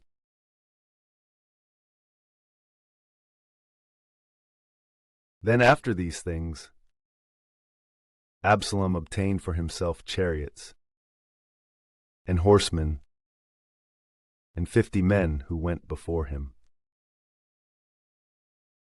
And rising up in the morning, Absalom was standing beside the entrance of the gate. And when there was any man who had a dispute that might go before the king's judgment, Absalom would call him to him and would say, "Which city are you from?" And responding, he would say, "I am your servant, from a certain tribe of Israel." And Absalom would answer him, "Your words seem good and just to me, but there is no one appointed by the king to hear you." And Absalom would say,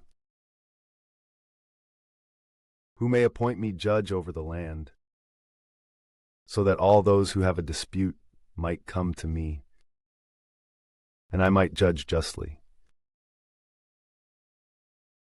Then too, when a man would draw near to him, so that he might greet him, he would extend his hand, and taking hold of him, he would kiss him.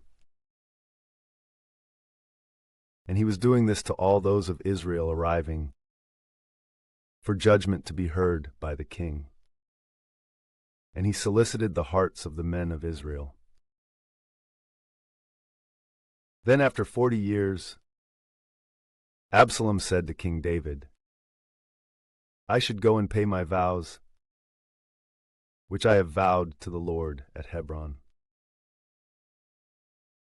For your servant made a vow when he was in Geshur of Syria, saying, 'If the Lord will lead me back to Jerusalem, I will sacrifice to the Lord.' And King David said to him, 'Go in peace.' And he rose up and went away to Hebron. Then Absalom sent scouts into all the tribes of Israel, saying, 'As soon as you hear the blare of the trumpet, say, Absalom reigns in Hebron. Now having been called, 200 men from Jerusalem went forth with Absalom, going in simplicity of heart and being entirely ignorant of the plan. Absalom also summoned Ahithophel the Gibeonite, a counselor of David, from his city, Gilo. And when he was immolating victims, a very strong oath was sworn, and the people, hurrying together, joined with Absalom. Then a messenger went to David, saying, "With their whole heart, all of Israel is following Absalom."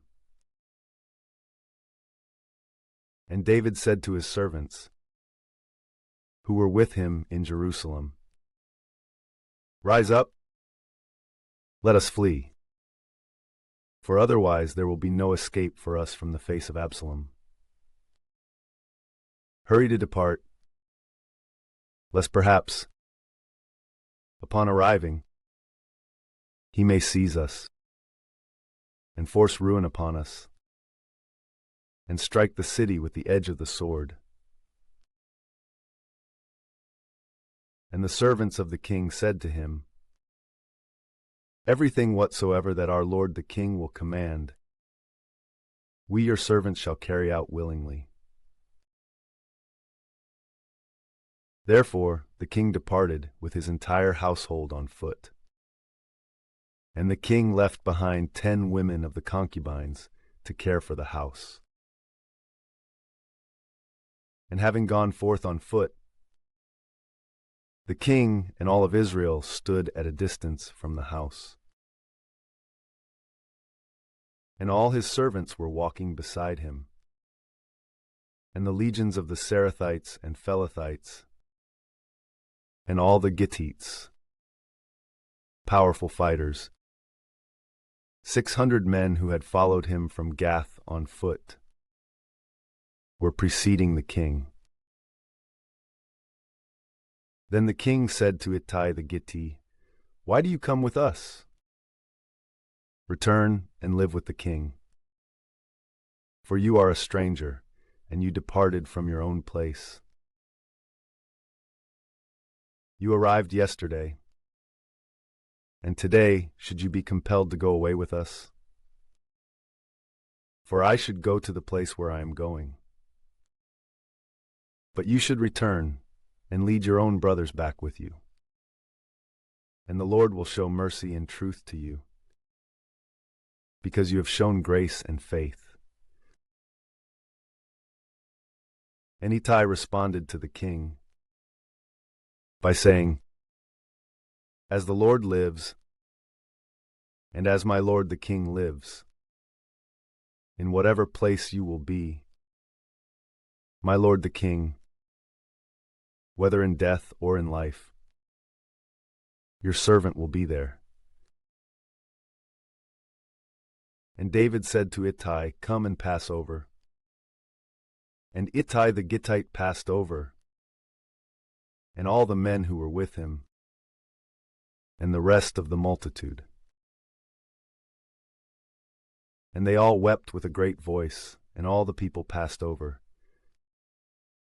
The king also passed over the torrent Kidron, and all the people advanced opposite the way which looks out toward the desert. Now Zadok the priest also went, and all the Levites went with him, carrying the ark of the covenant of God. And they set down the ark of God. And Abiathar went up until all the people who had departed from the city had gone by. And the king said to Zadok, "Carry back the ark of God into the city. If I shall find grace in the sight of the Lord, he will lead me back, and he will show it to me in his tabernacle. But if he will say to me, 'You are not pleasing,' I am ready. Let him do whatever is good in his own sight." And the king said to Zadok the priest,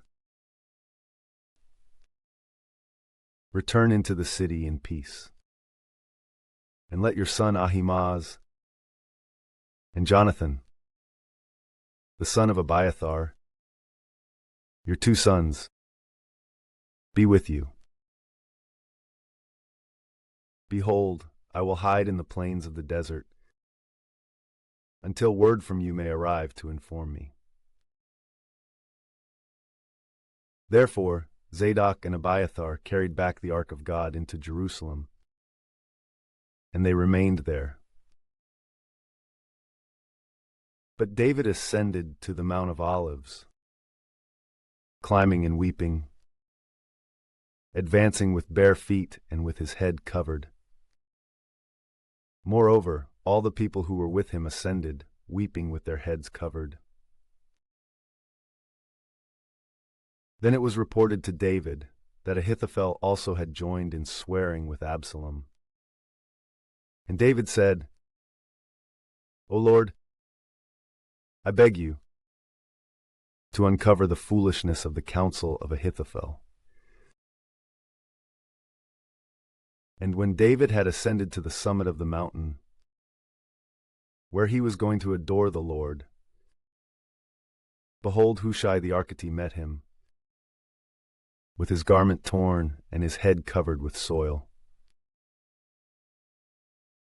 And David said to him, "If you come with me, you will be a burden to me. But if you return to the city, and you say to Absalom, 'I am your servant,' just as I have been the servant of your father, so too will I be your servant. You will destroy the counsel of Ahithophel.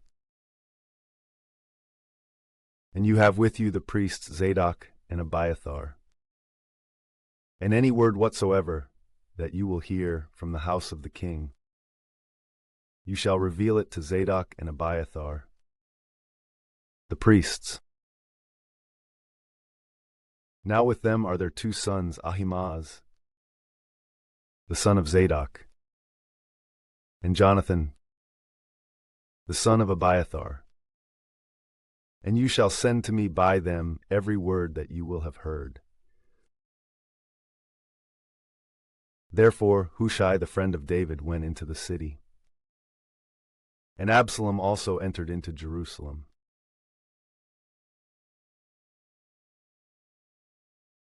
And when David had passed a little beyond the top of the mountain, Ziba, the servant of Mephibosheth, appeared to meet him with 2 donkeys, which were burdened with 200 loaves and 100 bunches of dried grapes and 100 masses of dried figs and a skin of wine. And the king said to Ziba, "What do you intend to do with these things?" And Ziba responded, "The donkeys are for the household of the king, so that they may sit. And the loaves and dried figs are for your servants to eat. But the wine is for anyone to drink who may be faint in the desert." And the king said, "Where is the son of your lord?" And Ziba answered the king, "He remained in Jerusalem, saying, 'Today the house of Israel will restore the kingdom of my father to me.'" And the king said to Ziba, "All the things which were for Mephibosheth are now yours." And Ziba said, "I beg you that I may find grace before you, my lord the king." Then King David went as far as Bahurim. And behold, a man from the kindred of the house of Saul, named Shimei, the son of Jerah, went out from there. And going out, he continued on, and he was cursing and throwing stones against David and against all the servants of King David. And all the people and all the warriors were traveling to the right and to the left sides of the king. So, as he was cursing the king, Shimei said, "Go away. Go away, you man of blood, and you man of Belial. The Lord has repaid you for all the blood of the house of Saul, for you have usurped the kingdom in place of him. And so the Lord has given the kingdom into the hand of Absalom, your son. And behold, your evils press close upon you, because you are a man of blood." Then Abishai, the son of Zeruiah, said to the king, "Why should this dead dog curse my lord the king? Let me go and cut off his head." And the king said, "What is it to me and to all of you, O sons of Zeruiah? Permit him so that he may curse. For the Lord has commanded him to curse David. And who is the one who would dare to say, 'Why has he done so?'" And the king said to Abishai and to all his servants, "Behold, my son, who went forth from my loins, is seeking my life. How much more does a son of Benjamin do so now? Permit him so that he may curse in accord with the command of the Lord. Perhaps the Lord may look with favor upon my affliction, and the Lord may repay me good in place of the cursing of this day." And so David continued walking along the way, and his associates with him. But Shimei was advancing along the ridge of the mountain on the side opposite him, cursing and throwing stones at him, and scattering dirt. And the king and the entire people with him, being weary, went and refreshed themselves there. But Absalom and all his people entered into Jerusalem. Moreover, Ahithophel was with him. And when Hushai the Archite, David's friend, had gone to Absalom, he said to him, "May you be well, O king. May you be well, O king." And Absalom said to him, "Is this your kindness to your friend? Why did you not go with your friend?" And Hushai responded to Absalom, "By no means, for I will be his, whom the Lord has chosen. And I, and all this people, and all of Israel, will remain with him. But then too I declare this, whom should I serve? Is it not the son of the king? Just as I have been subject to your father, so will I be subject to you also." Then Absalom said to Ahithophel, "Present a counsel as to what we ought to do." And Ahithophel said to Absalom, "Enter to the concubines of your father, whom he left behind in order to care for the house. Thus, when all of Israel will hear that you disgraced your father, their hands may be strengthened with you." Therefore they spread a tent for Absalom on the rooftop. And he entered to the concubines of his father in the sight of all Israel. Now the counsel of Ahithophel, which he gave in those days, was treated as if one were consulting God. So was every counsel of Ahithophel, both when he was with David and when he was with Absalom.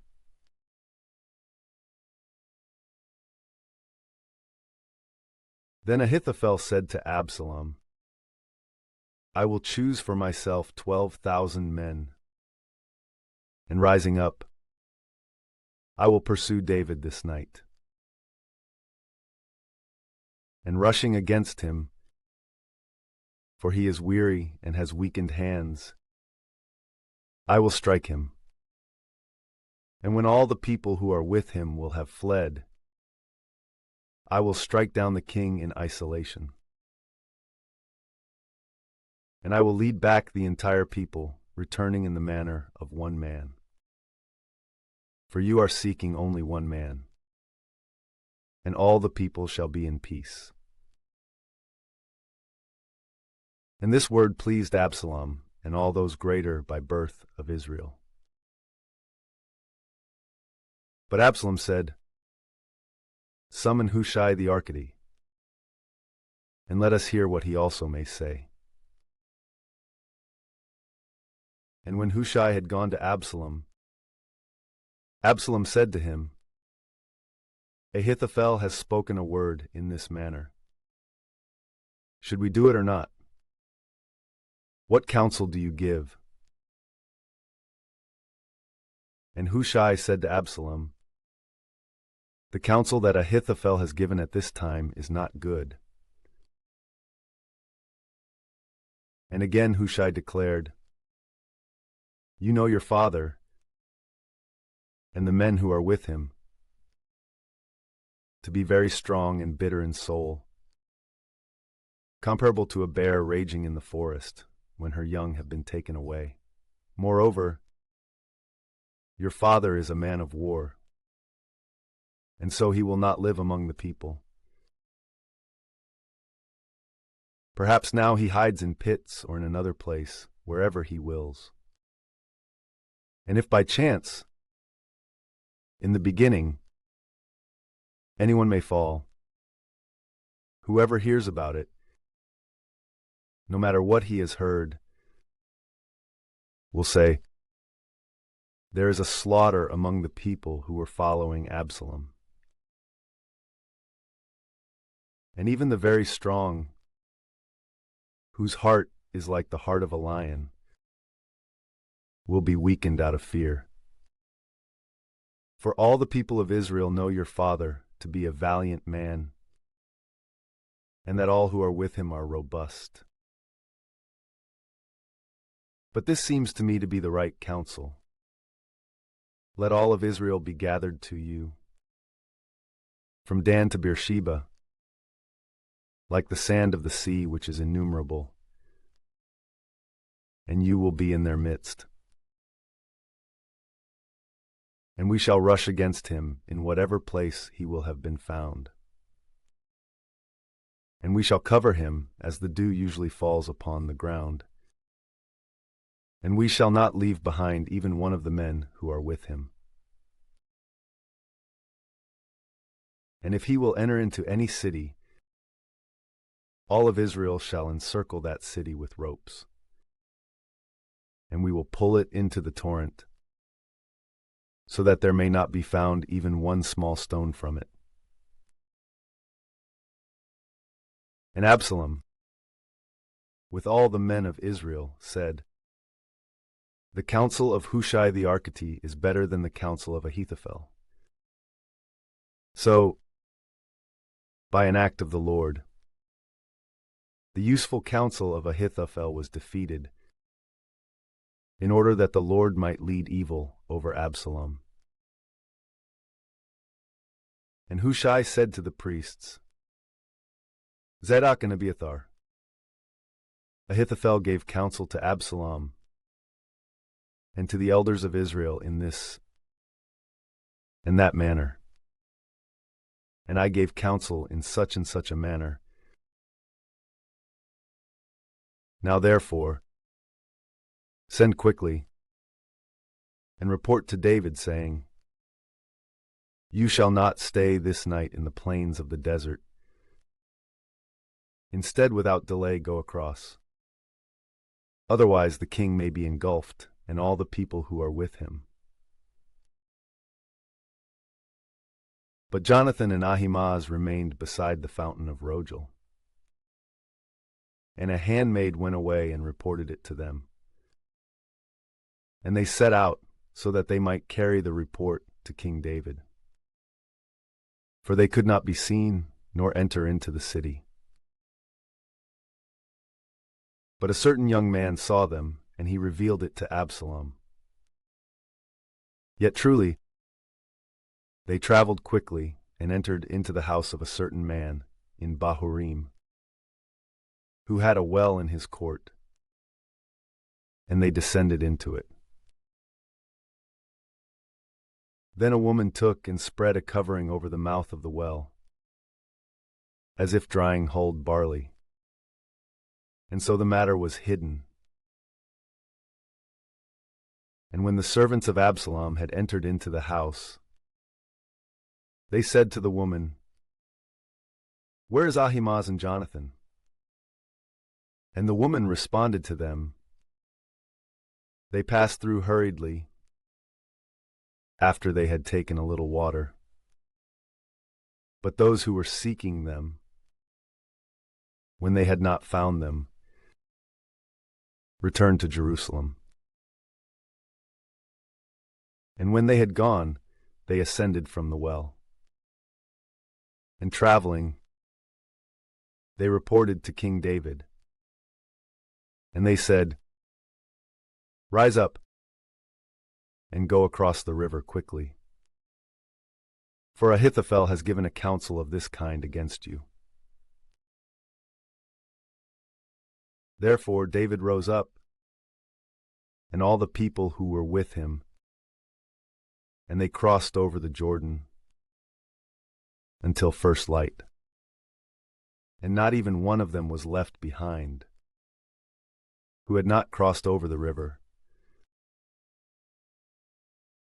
Then Ahithophel, seeing that his counsel had not been done, saddled his donkey, and he rose up and went away to his own house and to his own city. And putting his house in order, he killed himself by hanging. And he was buried in the sepulchre of his father. Then David went to the encampment, and Absalom crossed over the Jordan, he and all the men of Israel with him. Truly Absalom appointed Amasa in place of Joab over the army. Now Amasa was the son of a man who was called Ithra of Jezreel, who entered to Abigail, the daughter of Nahash, the sister of Zeruiah, who was the mother of Joab. And Israel made camp with Absalom in the land of Gilead.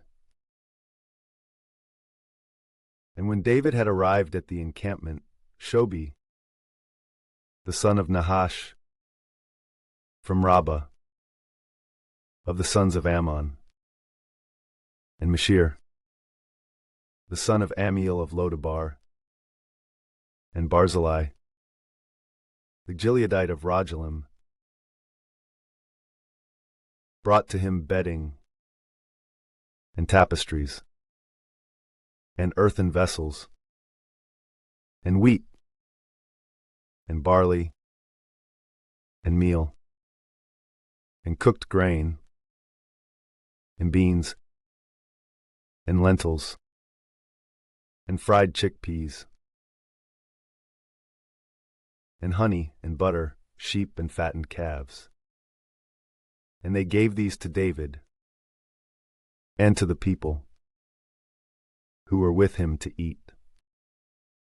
For they suspected that the people were faint with hunger and thirst in the desert.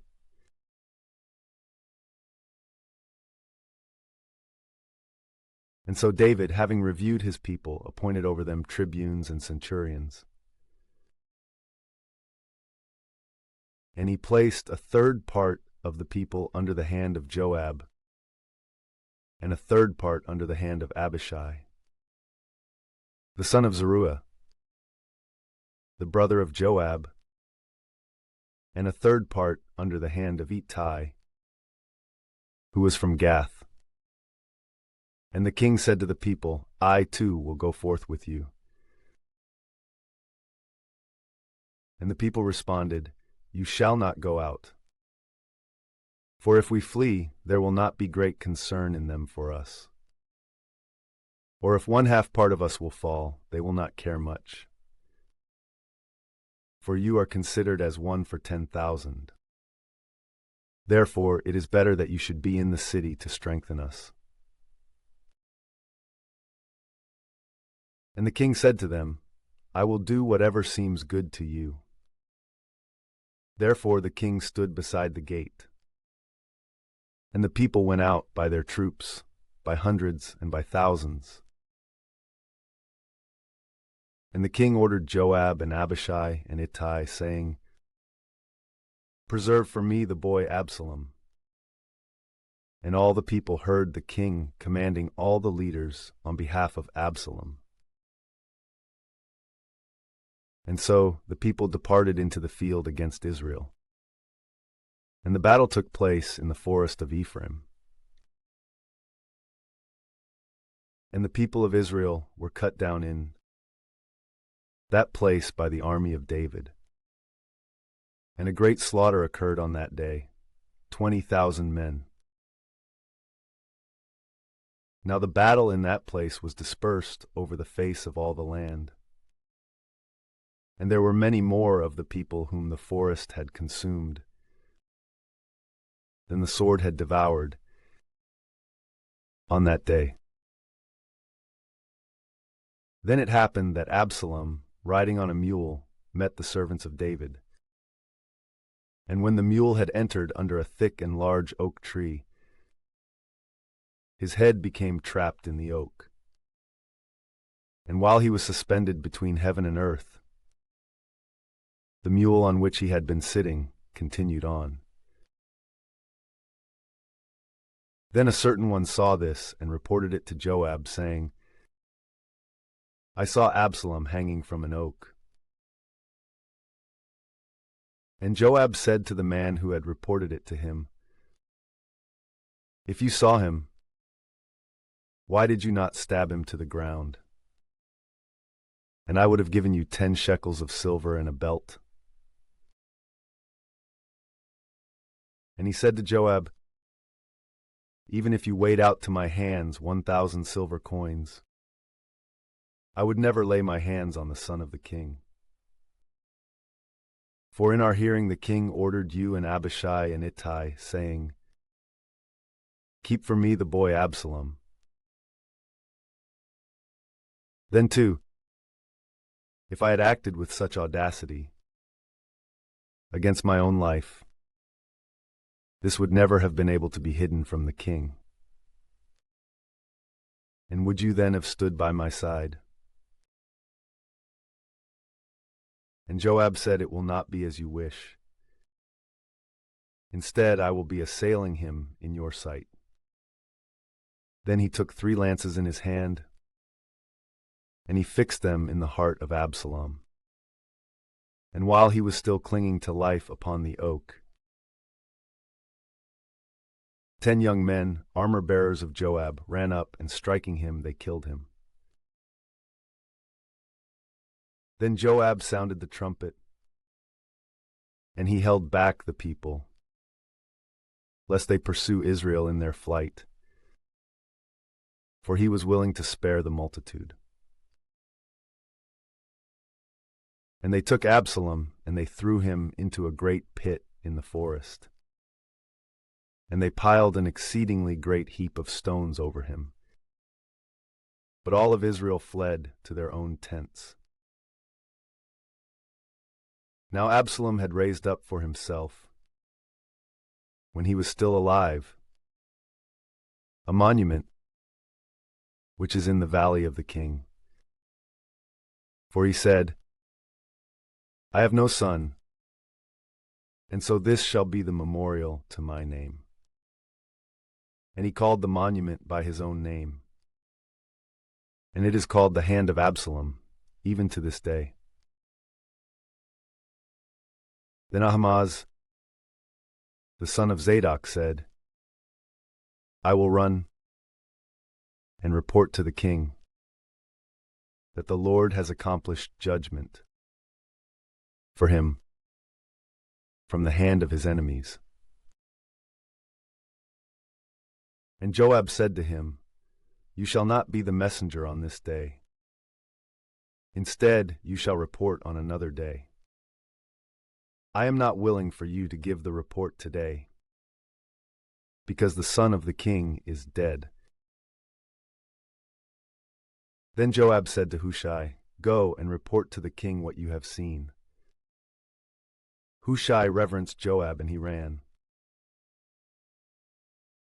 And Ahimaaz, the son of Zadok, said to Joab again, What prevents me from running after Hushai also? And Joab said to him, Why do you want to run, my son? You would not be the bearer of good news. And he responded, But what if I do run? And he said to him, Run. Then Ahimaaz, running along a shorter way, passed Hushai. Now David was sitting between the two gates. Truly, the watchman, who was at the summit of the gate upon the wall, lifting up his eyes, saw a man running alone. And crying out, he told the king. And the king said, If he is alone, there is good news in his mouth. But as he was advancing and drawing nearer, the watchman saw another man running.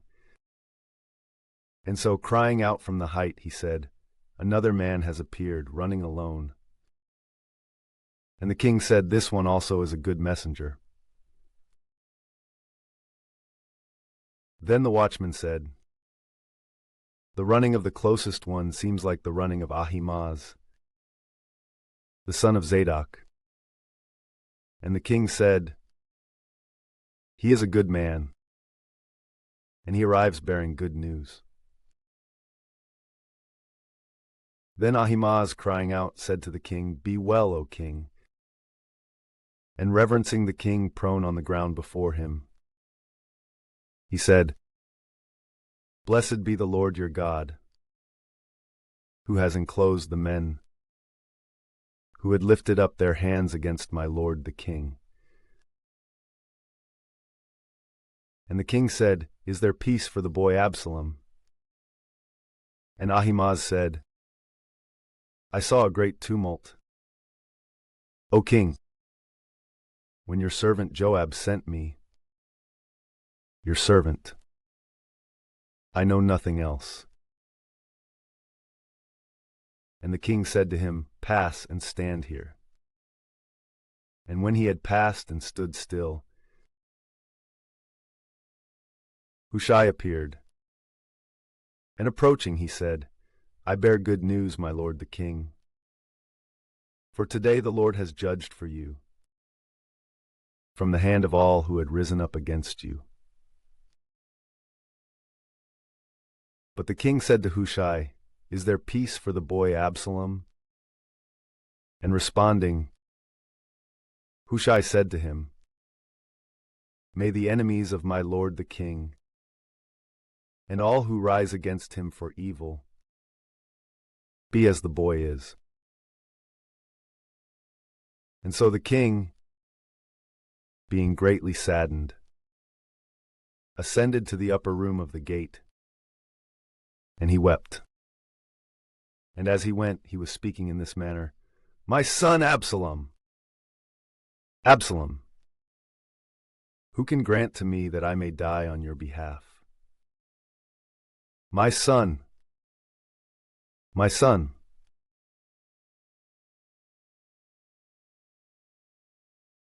Now it was reported to Joab that the king was weeping and mourning for his son. And so the victory on that day was turned into mourning for all the people. For the people heard it said on that day, The king is grieving over his son. And the people declined to enter the city on that day, in the manner that the people were accustomed to decline, if they had turned and fled from battle. And the king covered his head, and he was crying out in a great voice, "My son Absalom! Absalom, my son, my son!" Therefore Joab, entering to the king in the house, said, "Today you have shamed the faces of all your servants, who saved your life, and the lives of your sons and your daughters, and the lives of your wives, and the lives of your concubines. You love those who hate you, and you hate those who love you. And you have revealed this day that you have no concern for your leaders and for your servants. And truly, I know now that if Absalom had lived, and if we all had been killed, then it would have pleased you. Now then, rise up and go out, and speak so as to make amends to your servants. For I swear to you by the Lord that if you will not go forth, not even one person will be left with you this night. And this will be worse for you than all the evils that have come to you from your youth even to the present." Therefore the king rose up, and he sat at the gate. And it was announced to all the people that the king was sitting at the gate. And the entire multitude went before the king. But Israel fled to their own tents. And all the people were conflicted in all the tribes of Israel, saying, "The king has freed us from the hand of our enemies. He himself saved us from the hand of the Philistines.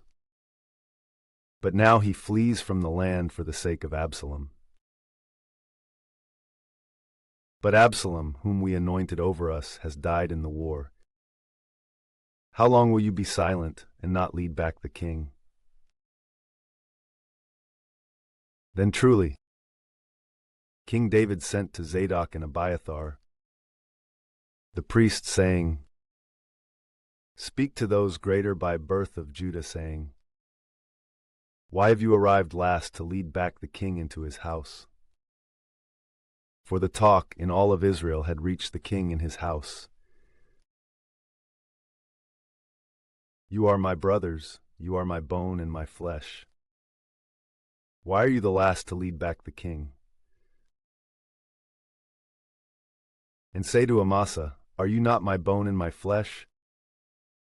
May God do these things, and may he add these other things, if you will not be the leader of the military in my sight, for all time, in the place of Joab.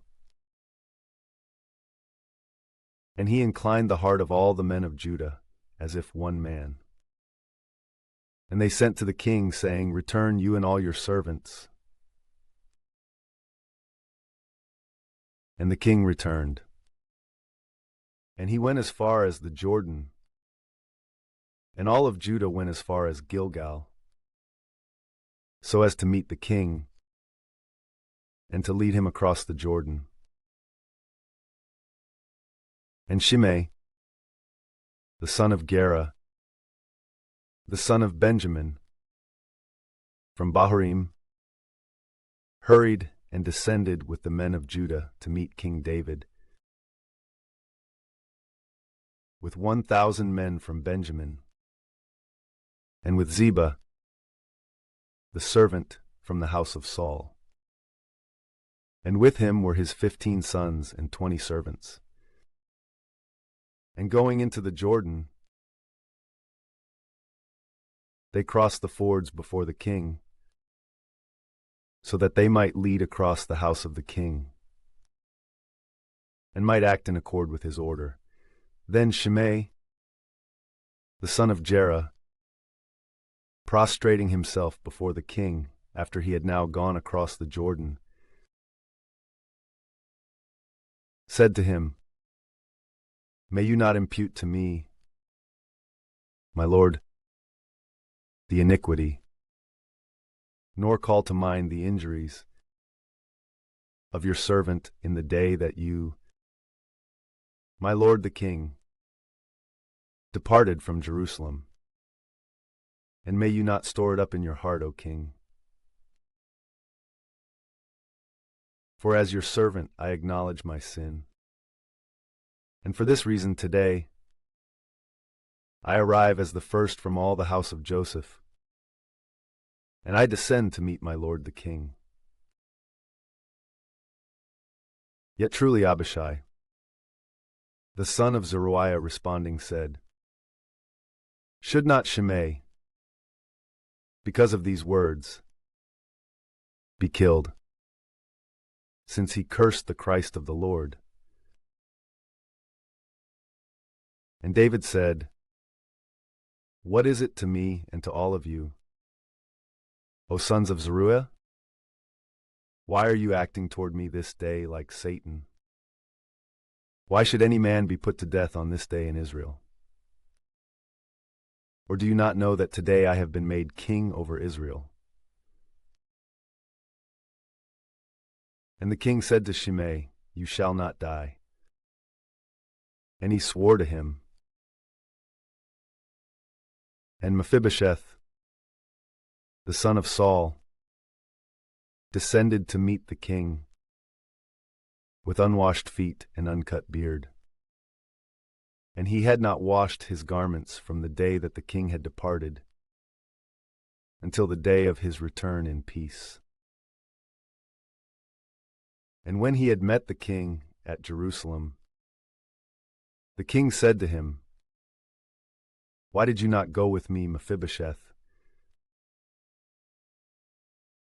And in response he said, My lord the king, my servant spurned me. And I, your servant, spoke to him so that he might saddle a donkey for me, and I might climb upon it and go with the king. For I, your servant, am lame. Moreover, he also accused me, your servant, to you, my lord the king. But you, my lord the king, are like an angel of God. Do whatever is pleasing to you. For my father's house was deserving of nothing but death before my lord the king. Yet you have placed me, your servant, among the guests of your table. Therefore, what just complaint might I have? Or what else can I cry out to the king? Then the king said to him, Why are you still speaking? What I have spoken is fixed. You and Ziba shall divide the possessions. And Mephibosheth responded to the king, But now let him take it all, since my lord the king has been returned peacefully into his own house.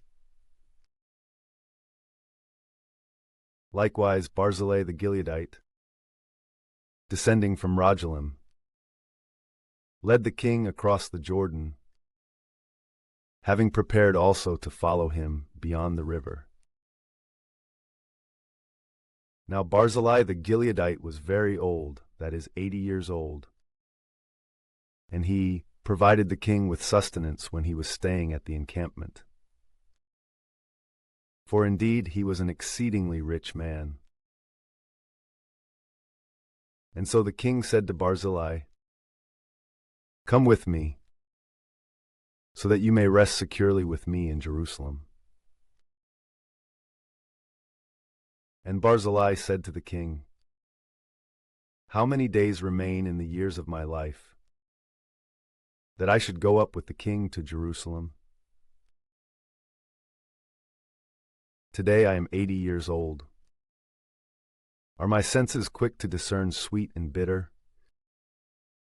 Or is food and drink able to delight your servant? Or can I still hear the voice of men and women singers? Why should your servant be a burden to my lord the king? I, your servant, shall proceed a little ways from the Jordan with you. I am not in need of this recompense. But I beg you that I, your servant, may be returned and may die in my own city, and may be buried beside the sepulchre of my father and my mother. But there is your servant Chimham, let him go with you, my lord the king, and do for him whatever seems good to you. And so the king said to him, Let Chimham cross over with me, and I will do for him whatever will be pleasing to you. And all that you ask of me you shall obtain. And when the entire people and the king had crossed over the Jordan, the king kissed Barzillai, and he blessed him, and he returned to his own place. Then the king went on to Gilgal, and Chimham went with him. Now all the people of Judah had led the king across, but only as much as 1/2 part of the people of Israel were there. And so all the men of Israel, running to the king, said to him, Why have our brothers, the men of Judah, stolen you away? And why have they led the king and his house across the Jordan, and all the men of David with him? And all the men of Judah responded to the men of Israel, Because the king is nearer to me. Why are you angry over this matter? Have we eaten anything belonging to the king? Or have any gifts been given to us?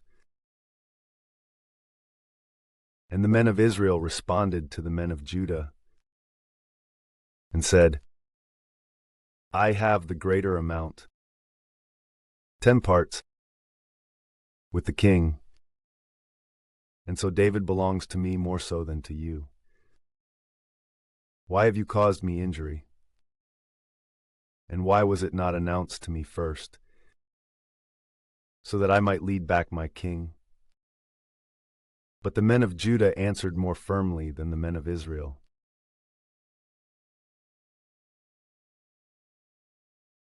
And it happened that there was, in that place, a man of Belial, whose name was Sheba, the son of Bichri, a man of Benjamin. And he sounded the trumpet, and he said, There is no portion for us in David, nor any inheritance in the son of Jesse. Return to your own tents, O Israel. And all of Israel separated from David, and they were following Sheba, the son of Bichri. But the men of Judah clung to their king from the Jordan as far as Jerusalem. And when the king had entered his house at Jerusalem, he took the 10 women concubines, whom he had left behind to care for the house, and he put them into custody, allowing them provisions. But he did not enter to them. Instead, they were enclosed, even until the day of their deaths, living as widows. Then the king said to Amasa, Summon to me all the men of Judah on the 3rd day, and you shall be present also. Therefore Amasa went away so that he might summon Judah. But he delayed beyond the agreed time that the king had appointed to him. And David said to Abishai, Now Sheba, the son of Bichri, will afflict us more so than Absalom did. Therefore, take the servants of your Lord and pursue him. Otherwise he may find fortified cities and escape from us. And so the men of Joab departed with him, along with the Cherethites and the Pelethites. And all the able-bodied men went out from Jerusalem to pursue Sheba, the son of Bichri. And when they were beside the great stone, which is in Gibeon, Amasa came to meet them. Now Joab was wearing a close-fitting coat of equal length with his garment. And over these he was girded with a sword hanging down to his thigh, in a scabbard, which was made so that the sword could be removed with the least motion, and then strike. Then Joab said to Amasa, "Be well, my brother." And he held Amasa by the chin with his right hand, as if to kiss him. But Amasa did not notice the sword that Joab had. And he struck him in the side, and his intestines poured out to the ground. And he did not inflict a second wound, and he died. Then Joab and his brother Abishai pursued Sheba, the son of Bichri. Meanwhile certain men from the company of Joab, when they had stopped beside the dead body of Amasa, said, "Behold, the one who wished to be in the place of Joab, the companion of David."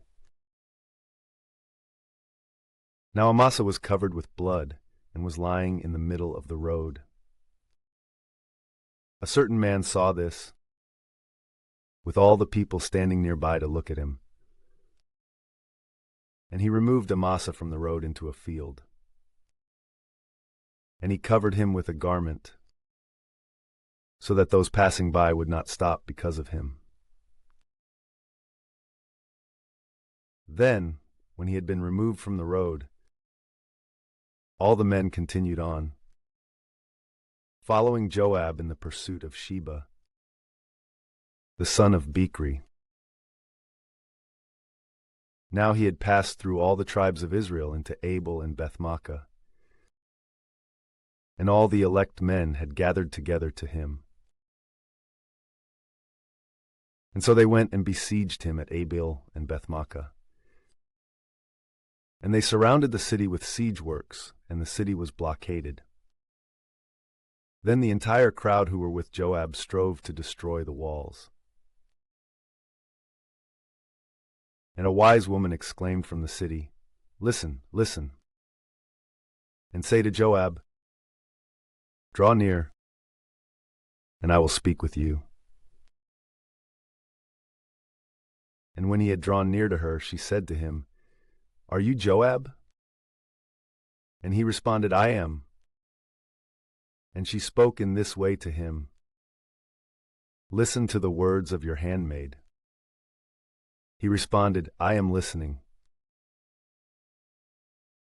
And again she spoke. A word was said in the old proverb, "Those who would inquire, let them inquire in Abel." And so they would reach a conclusion. Am I not the one who responds with the truth in Israel?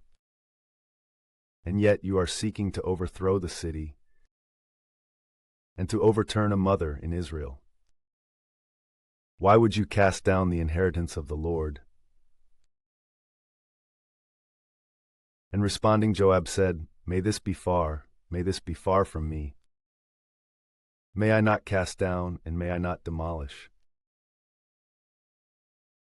The matter is not as you said, rather, a man from Mount Ephraim, Sheba, the son of Bichri, by name, has lifted up his hand against King David.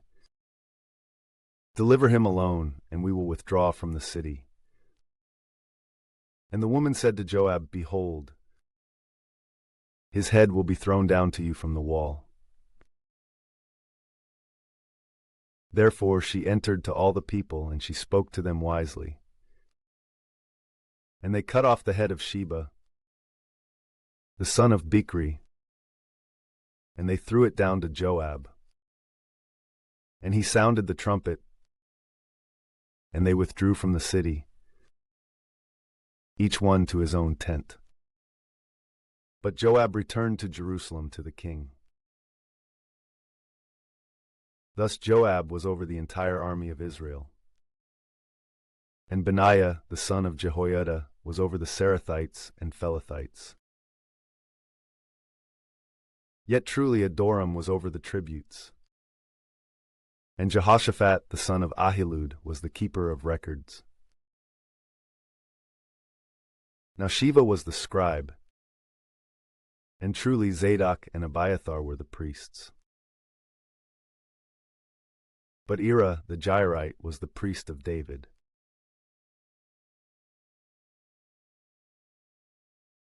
And a famine occurred during the days of David for 3 years continuously.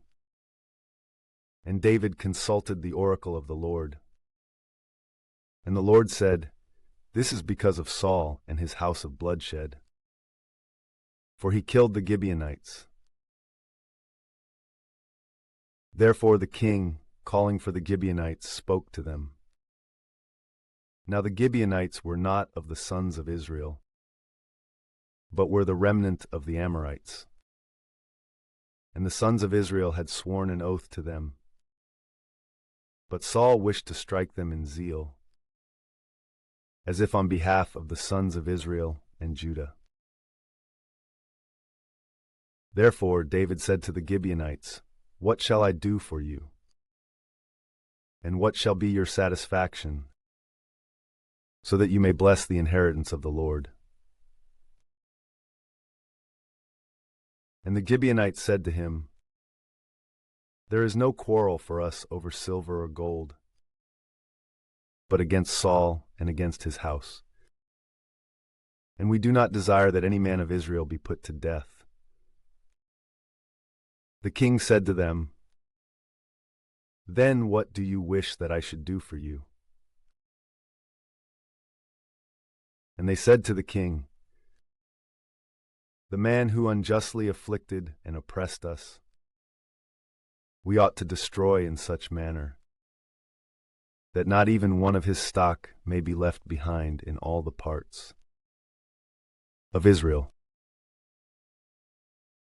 Let 7 men from his sons be given to us, so that we may crucify them to the Lord in Gibeon of Saul, formerly the chosen place of the Lord. And the king said, I will give them. But the king spared Mephibosheth, the son of Jonathan, the son of Saul, because of the oath of the Lord, which had been made between David and Jonathan, the son of Saul. And so the king took the 2 sons of Rizpah, the daughter of Aiah, whom she bore to Saul, Armoni and Mephibosheth, and the 5 sons of Michal, the daughter of Saul, whom she conceived of Adriel, the son of Barzillai, who was from Meholath, and he gave them into the hands of the Gibeonites. And they crucified them on a hill in the sight of the Lord. And these 7 fell together in the first days of the harvest, when the barley is beginning to be reaped. Then Rizpah, the daughter of Aiah, taking a haircloth, spread it under herself on a rock, from the beginning of the harvest until water dropped from heaven upon them. And she did not permit the birds to tear them by day, nor the beasts by night. And it was reported to David what Rizpah, the daughter of Aiah, the concubine of Saul, had done. And David went and took the bones of Saul and the bones of his son Jonathan from the men of Jabesh Gilead, who had stolen them from the street of Bethshan, where the Philistines had suspended them after they had slain Saul at Gilboa.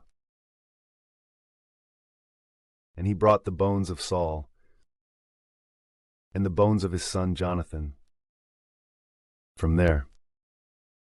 And they collected the bones of those who had been crucified. And they buried them with the bones of Saul and his son Jonathan in the land of Benjamin, to the side of the sepulchre of his father Kish. And they did all that the king had instructed. And after these things, God showed favor again to the land. Then the Philistines again undertook a battle against Israel. And David descended, and his servants with him, and they fought against the Philistines. But when David grew faint, Ishbosheth, who was of the ancestry of Arapha, the iron of whose spear weighed 300 ounces, who had been girded with a new sword, strove to strike down David. And Abishai, the son of Zeruiah, defended him, and striking the Philistine, he killed him. Then David's men swore an oath to him, saying, "You shall no longer go out to war with us, lest you extinguish the lamp of Israel." Also a second war occurred in Gob against the Philistines. Then Sibbecai from Hushai struck down Saph, from the stock of Arapha, of the ancestry of the giants. Then there was a third war in Gob against the Philistines, in which Adeodatus, a son of the forest, a weaver from Bethlehem, struck down Goliath the Gittite, the shaft of whose spear was like the beam used by a clothmaker. A fourth battle was in Gath. In that place there was a lofty man who had 6 digits on each hand and each foot, that is, 24 in all, and he was from the origins of Arapha. And he blasphemed Israel. So Jonathan, the son of Shimei, the brother of David, struck him down. These 4 men were born of Arapha in Gath, and they fell by the hand of David and his servants.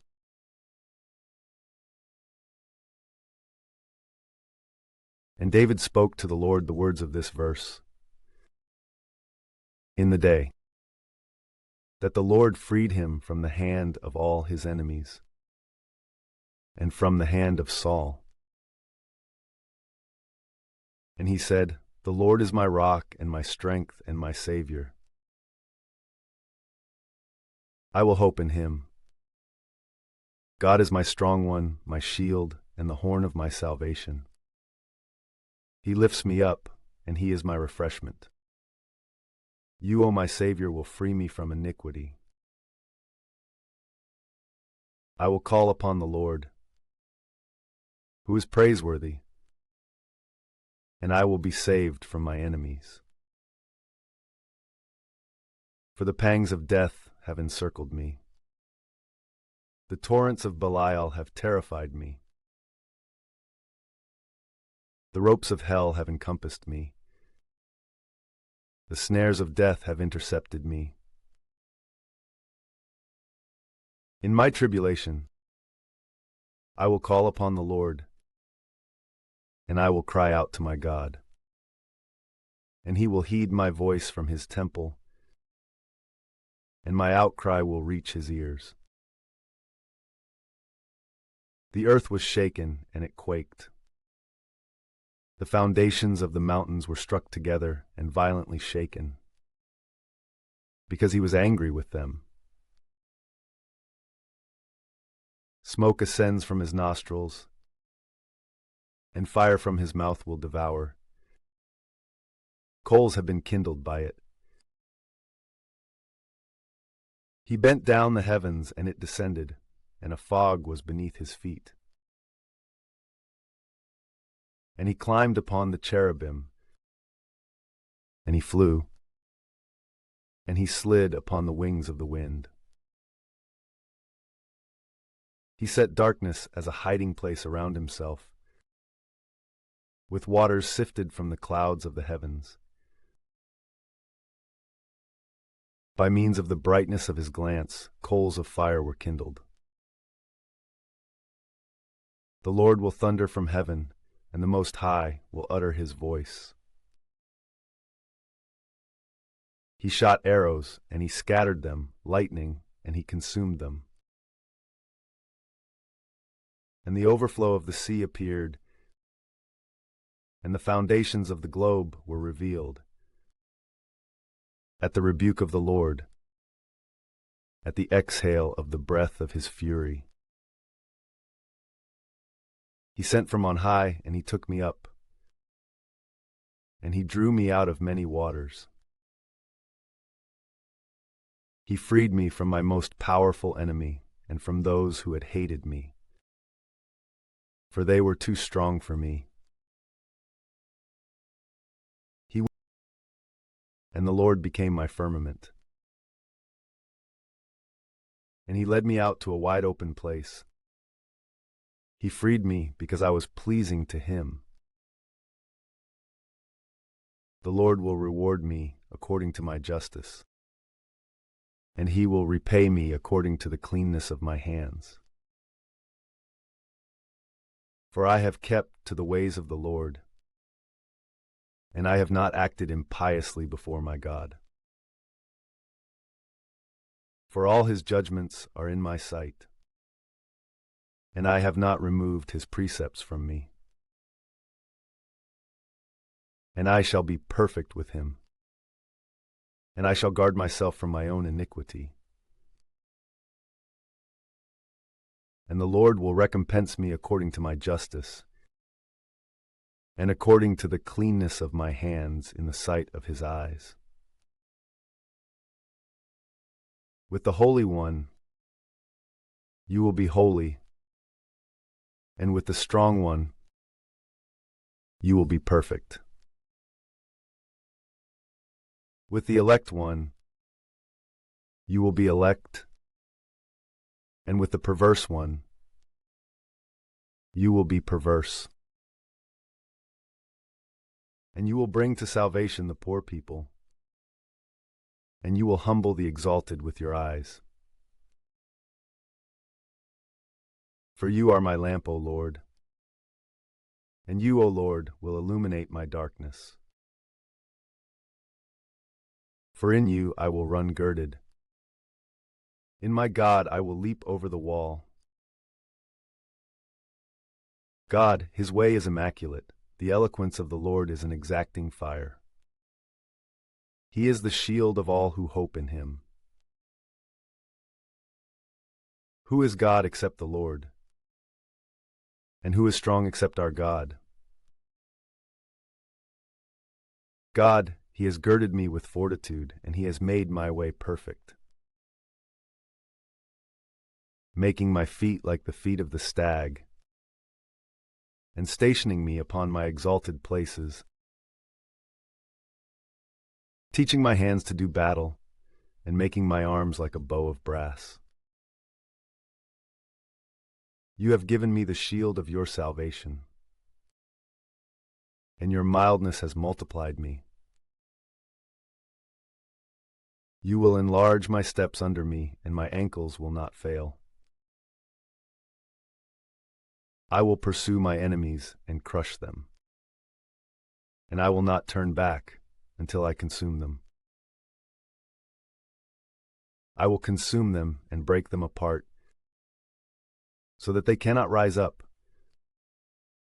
They will fall under my feet. You have girded me with strength for the battle. Those who resisted me you have bent down under me. You have caused my enemies to turn their back to me. They have hatred for me, and I shall destroy them. They will cry out, and there will be no one to save. To the Lord, and he will not heed them. I will wipe them away like the dust of the earth. I will break them apart and crush them like the mud of the streets. You will save me from the contradictions of my people. You will preserve me to be the head of the Gentiles. A people I do not know shall serve me. The sons of foreigners, who will resist me, at the hearing of the ear they will be obedient to me. The foreigners float away, but they will be drawn together in their anguishes. The Lord lives, and my God is blessed, and the strong God of my salvation shall be exalted. God gives me vindication, and he casts down the peoples under me. He leads me away from my enemies, and he lifts me up from those who resist me.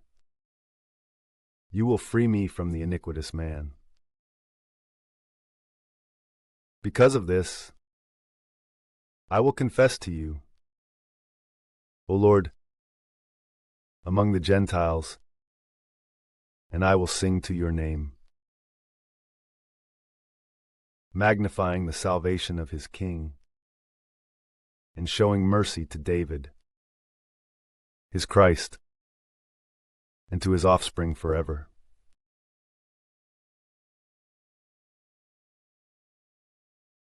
These are the last words of David. Now David, the son of Jesse, the man to whom it was appointed concerning the Christ of the God of Jacob, the preeminent psalmist of Israel, said, "The Spirit of the Lord has spoken through me, and his word was spoken through my tongue. The God of Israel spoke to me. The strong one of Israel spoke, the ruler of men, the just ruler, in the fear of God.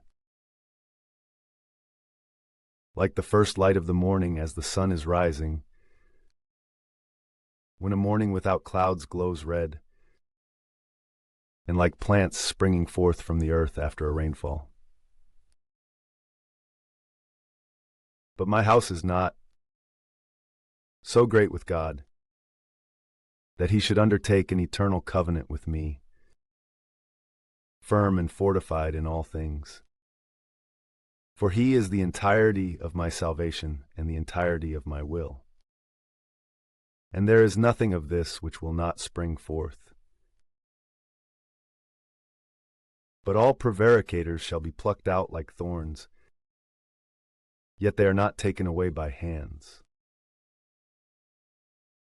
And if anyone wishes to touch them, he must be armed with iron and a wooden lance, and they shall be set ablaze and burned to nothing. These are the names of the valiant of David. Sitting in the chair was the wisest leader among the three. He was like a very tender little worm in a tree, who killed 800 men in one attack. After him, there was Eleazar, the son of his paternal uncle, Anointed, who was among the three valiant men who were with David when they chastised the Philistines, and they were gathered together in battle there. And when the men of Israel had gone up, he himself stood fast and struck down the Philistines until his hand grew weak and stiff with the sword. And the Lord wrought a great salvation on that day. And the people who had fled returned to take up the spoils of the slain. And after him there was Shema, the son of Agi, from Hara. And the Philistines gathered together at an outpost, for a field full of lentils was in that place. And when the people had fled from the face of the Philistines, he stood fast in the middle of the field, and it was protected by him. And he struck down the Philistines, and the Lord wrought a great salvation. And moreover, before this, the 3 who were leaders among the 30 descended, and went to David at harvest time in the cave of Adullam. But the camp of the Philistines was positioned in the valley of the giants, and David was in a stronghold. Moreover, there was a garrison of the Philistines at that time in Bethlehem. Then David desired, and he said, "If only someone would give me a drink of the water from the cistern, which is in Bethlehem beside the gate." Therefore, the 3 valiant men burst into the encampment of the Philistines, and they drew water from the cistern of Bethlehem, which was beside the gate. And they brought it to David. Yet he was not willing to drink. Instead, he poured it out to the Lord, saying, "May the Lord be gracious to me, so that I may not do this. Should I drink the blood of these men, who have set out to the peril of their own lives?" Therefore he was not willing to drink. These things were accomplished by these 3 robust men. Also Abishai, the brother of Joab, the son of Zeruiah, was first among the 3. It was he who lifted up his spear against 300 men, whom he killed. And he was renowned among the 3. And he was the noblest of the 3, and he was their leader. But at first he did not attain to the 3. And Benaiah, the son of Jehoiada, a very strong man of great deeds, was from Kabzeel. He slew the 2 lions of Moab, and he descended and slew a lion in the middle of a den, in the days of snow. He also killed an Egyptian who had a spear in his hand, a man worthy to behold. And yet he had gone down to him with only a staff. And he forced the spear from the hand of the Egyptian, and he killed him with his own spear. Benaiah, the son of Jehoiada, accomplished these things. And he was renowned among the 3 robust men, who were the most noble among the 30. Yet truly, he did not attain to the 3 until David made him his secret adviser. Among the 30 were Asahel, the brother of Joab, Elhanan, the son of his paternal uncle, from Bethlehem, Shammah from Harod, Elika from Harod, Helez from Palti, Ira, the son of Ikesh, from Tekoa, Abiezer from Anathoth, Mabunai from Husha, Zalmon the Ahohite, Maharai the Netophathite, Heleb the son of Bana, also himself a Netophathite, Ittai, the son of Ribai, from Gibeah, of the sons of Benjamin, Benaiah the Pirathonite, Hiddai from the torrent Gash, Abielbon the Arbathite, Azmaveth from Baromi, Eliahba from Shalbon, the sons of Jash and Jonathan, Shammah from Orori, Ahiam the son of Sharar the Hararite, Eliphalet the son of Ahasbai, the son of Maacath Eliam, the son of Ahithophel, the Gibeonite, Hezrai from Carmel, Parai from Arbi, Igal the son of Nathan from Zobah, Bani from Gad, Zelek from Ammon, Naharai the Beerothite, the armor-bearer of Joab, the son of Zeruiah, Ira the Ithrite, Gurab also an Ithrite, Uriah the Hittite, altogether 37.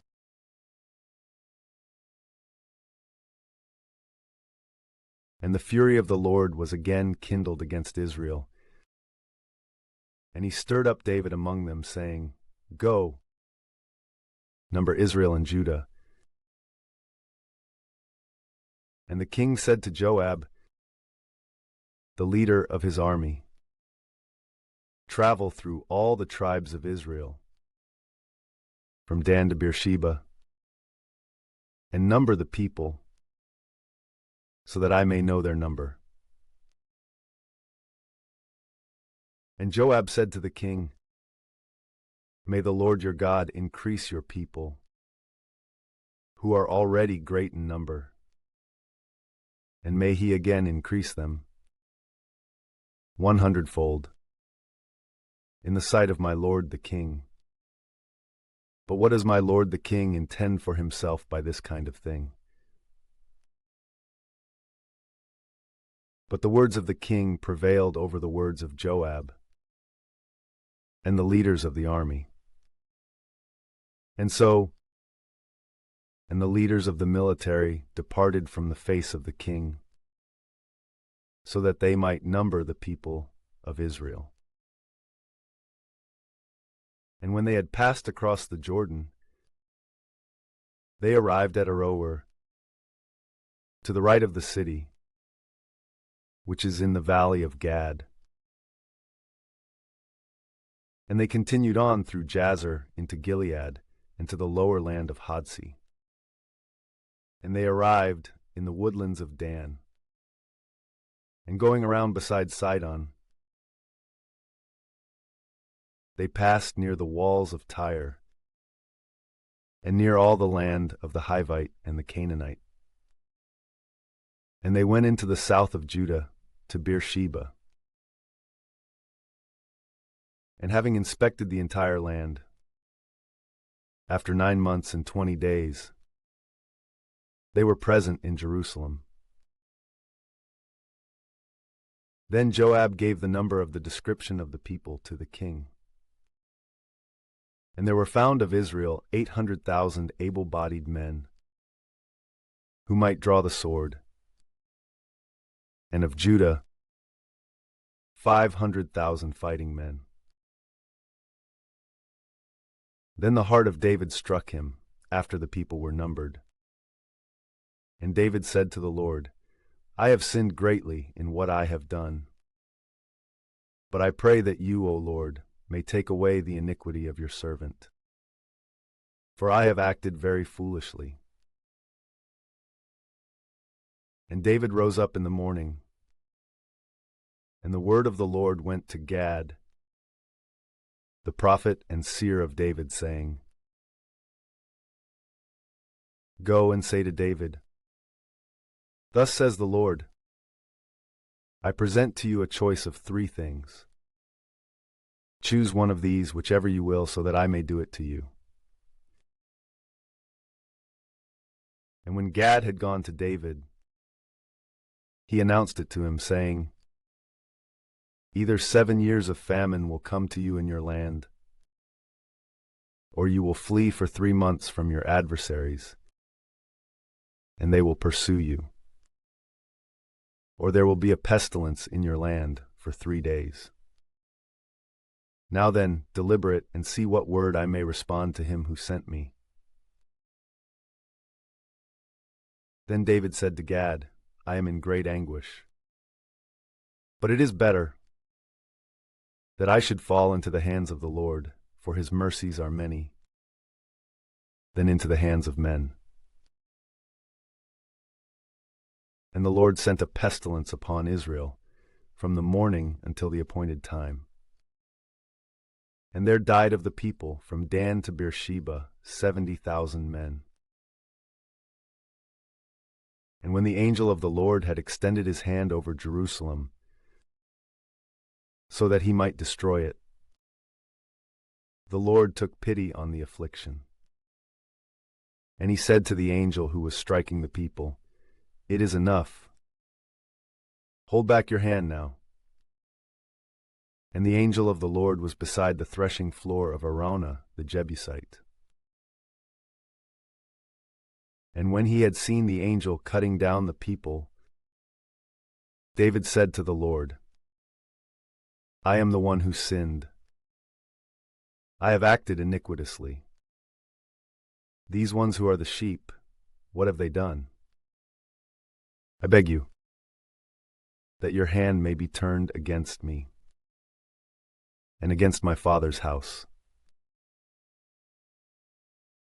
Then Gad went to David on that day, and he said, Ascend, and construct an altar to the Lord on the threshing floor of Araunah the Jebusite. And David ascended in accord with the word of Gad, which the Lord had commanded to him. And looking out, Araunah turned his attention to the king and his servants, passing toward him. And going out, he adored the king, lying prone with his face to the ground.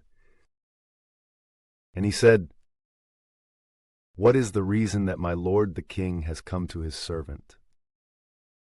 And David said to him, So as to purchase the threshing floor from you, and to build an altar to the Lord, and to quiet the plague that rages among the people.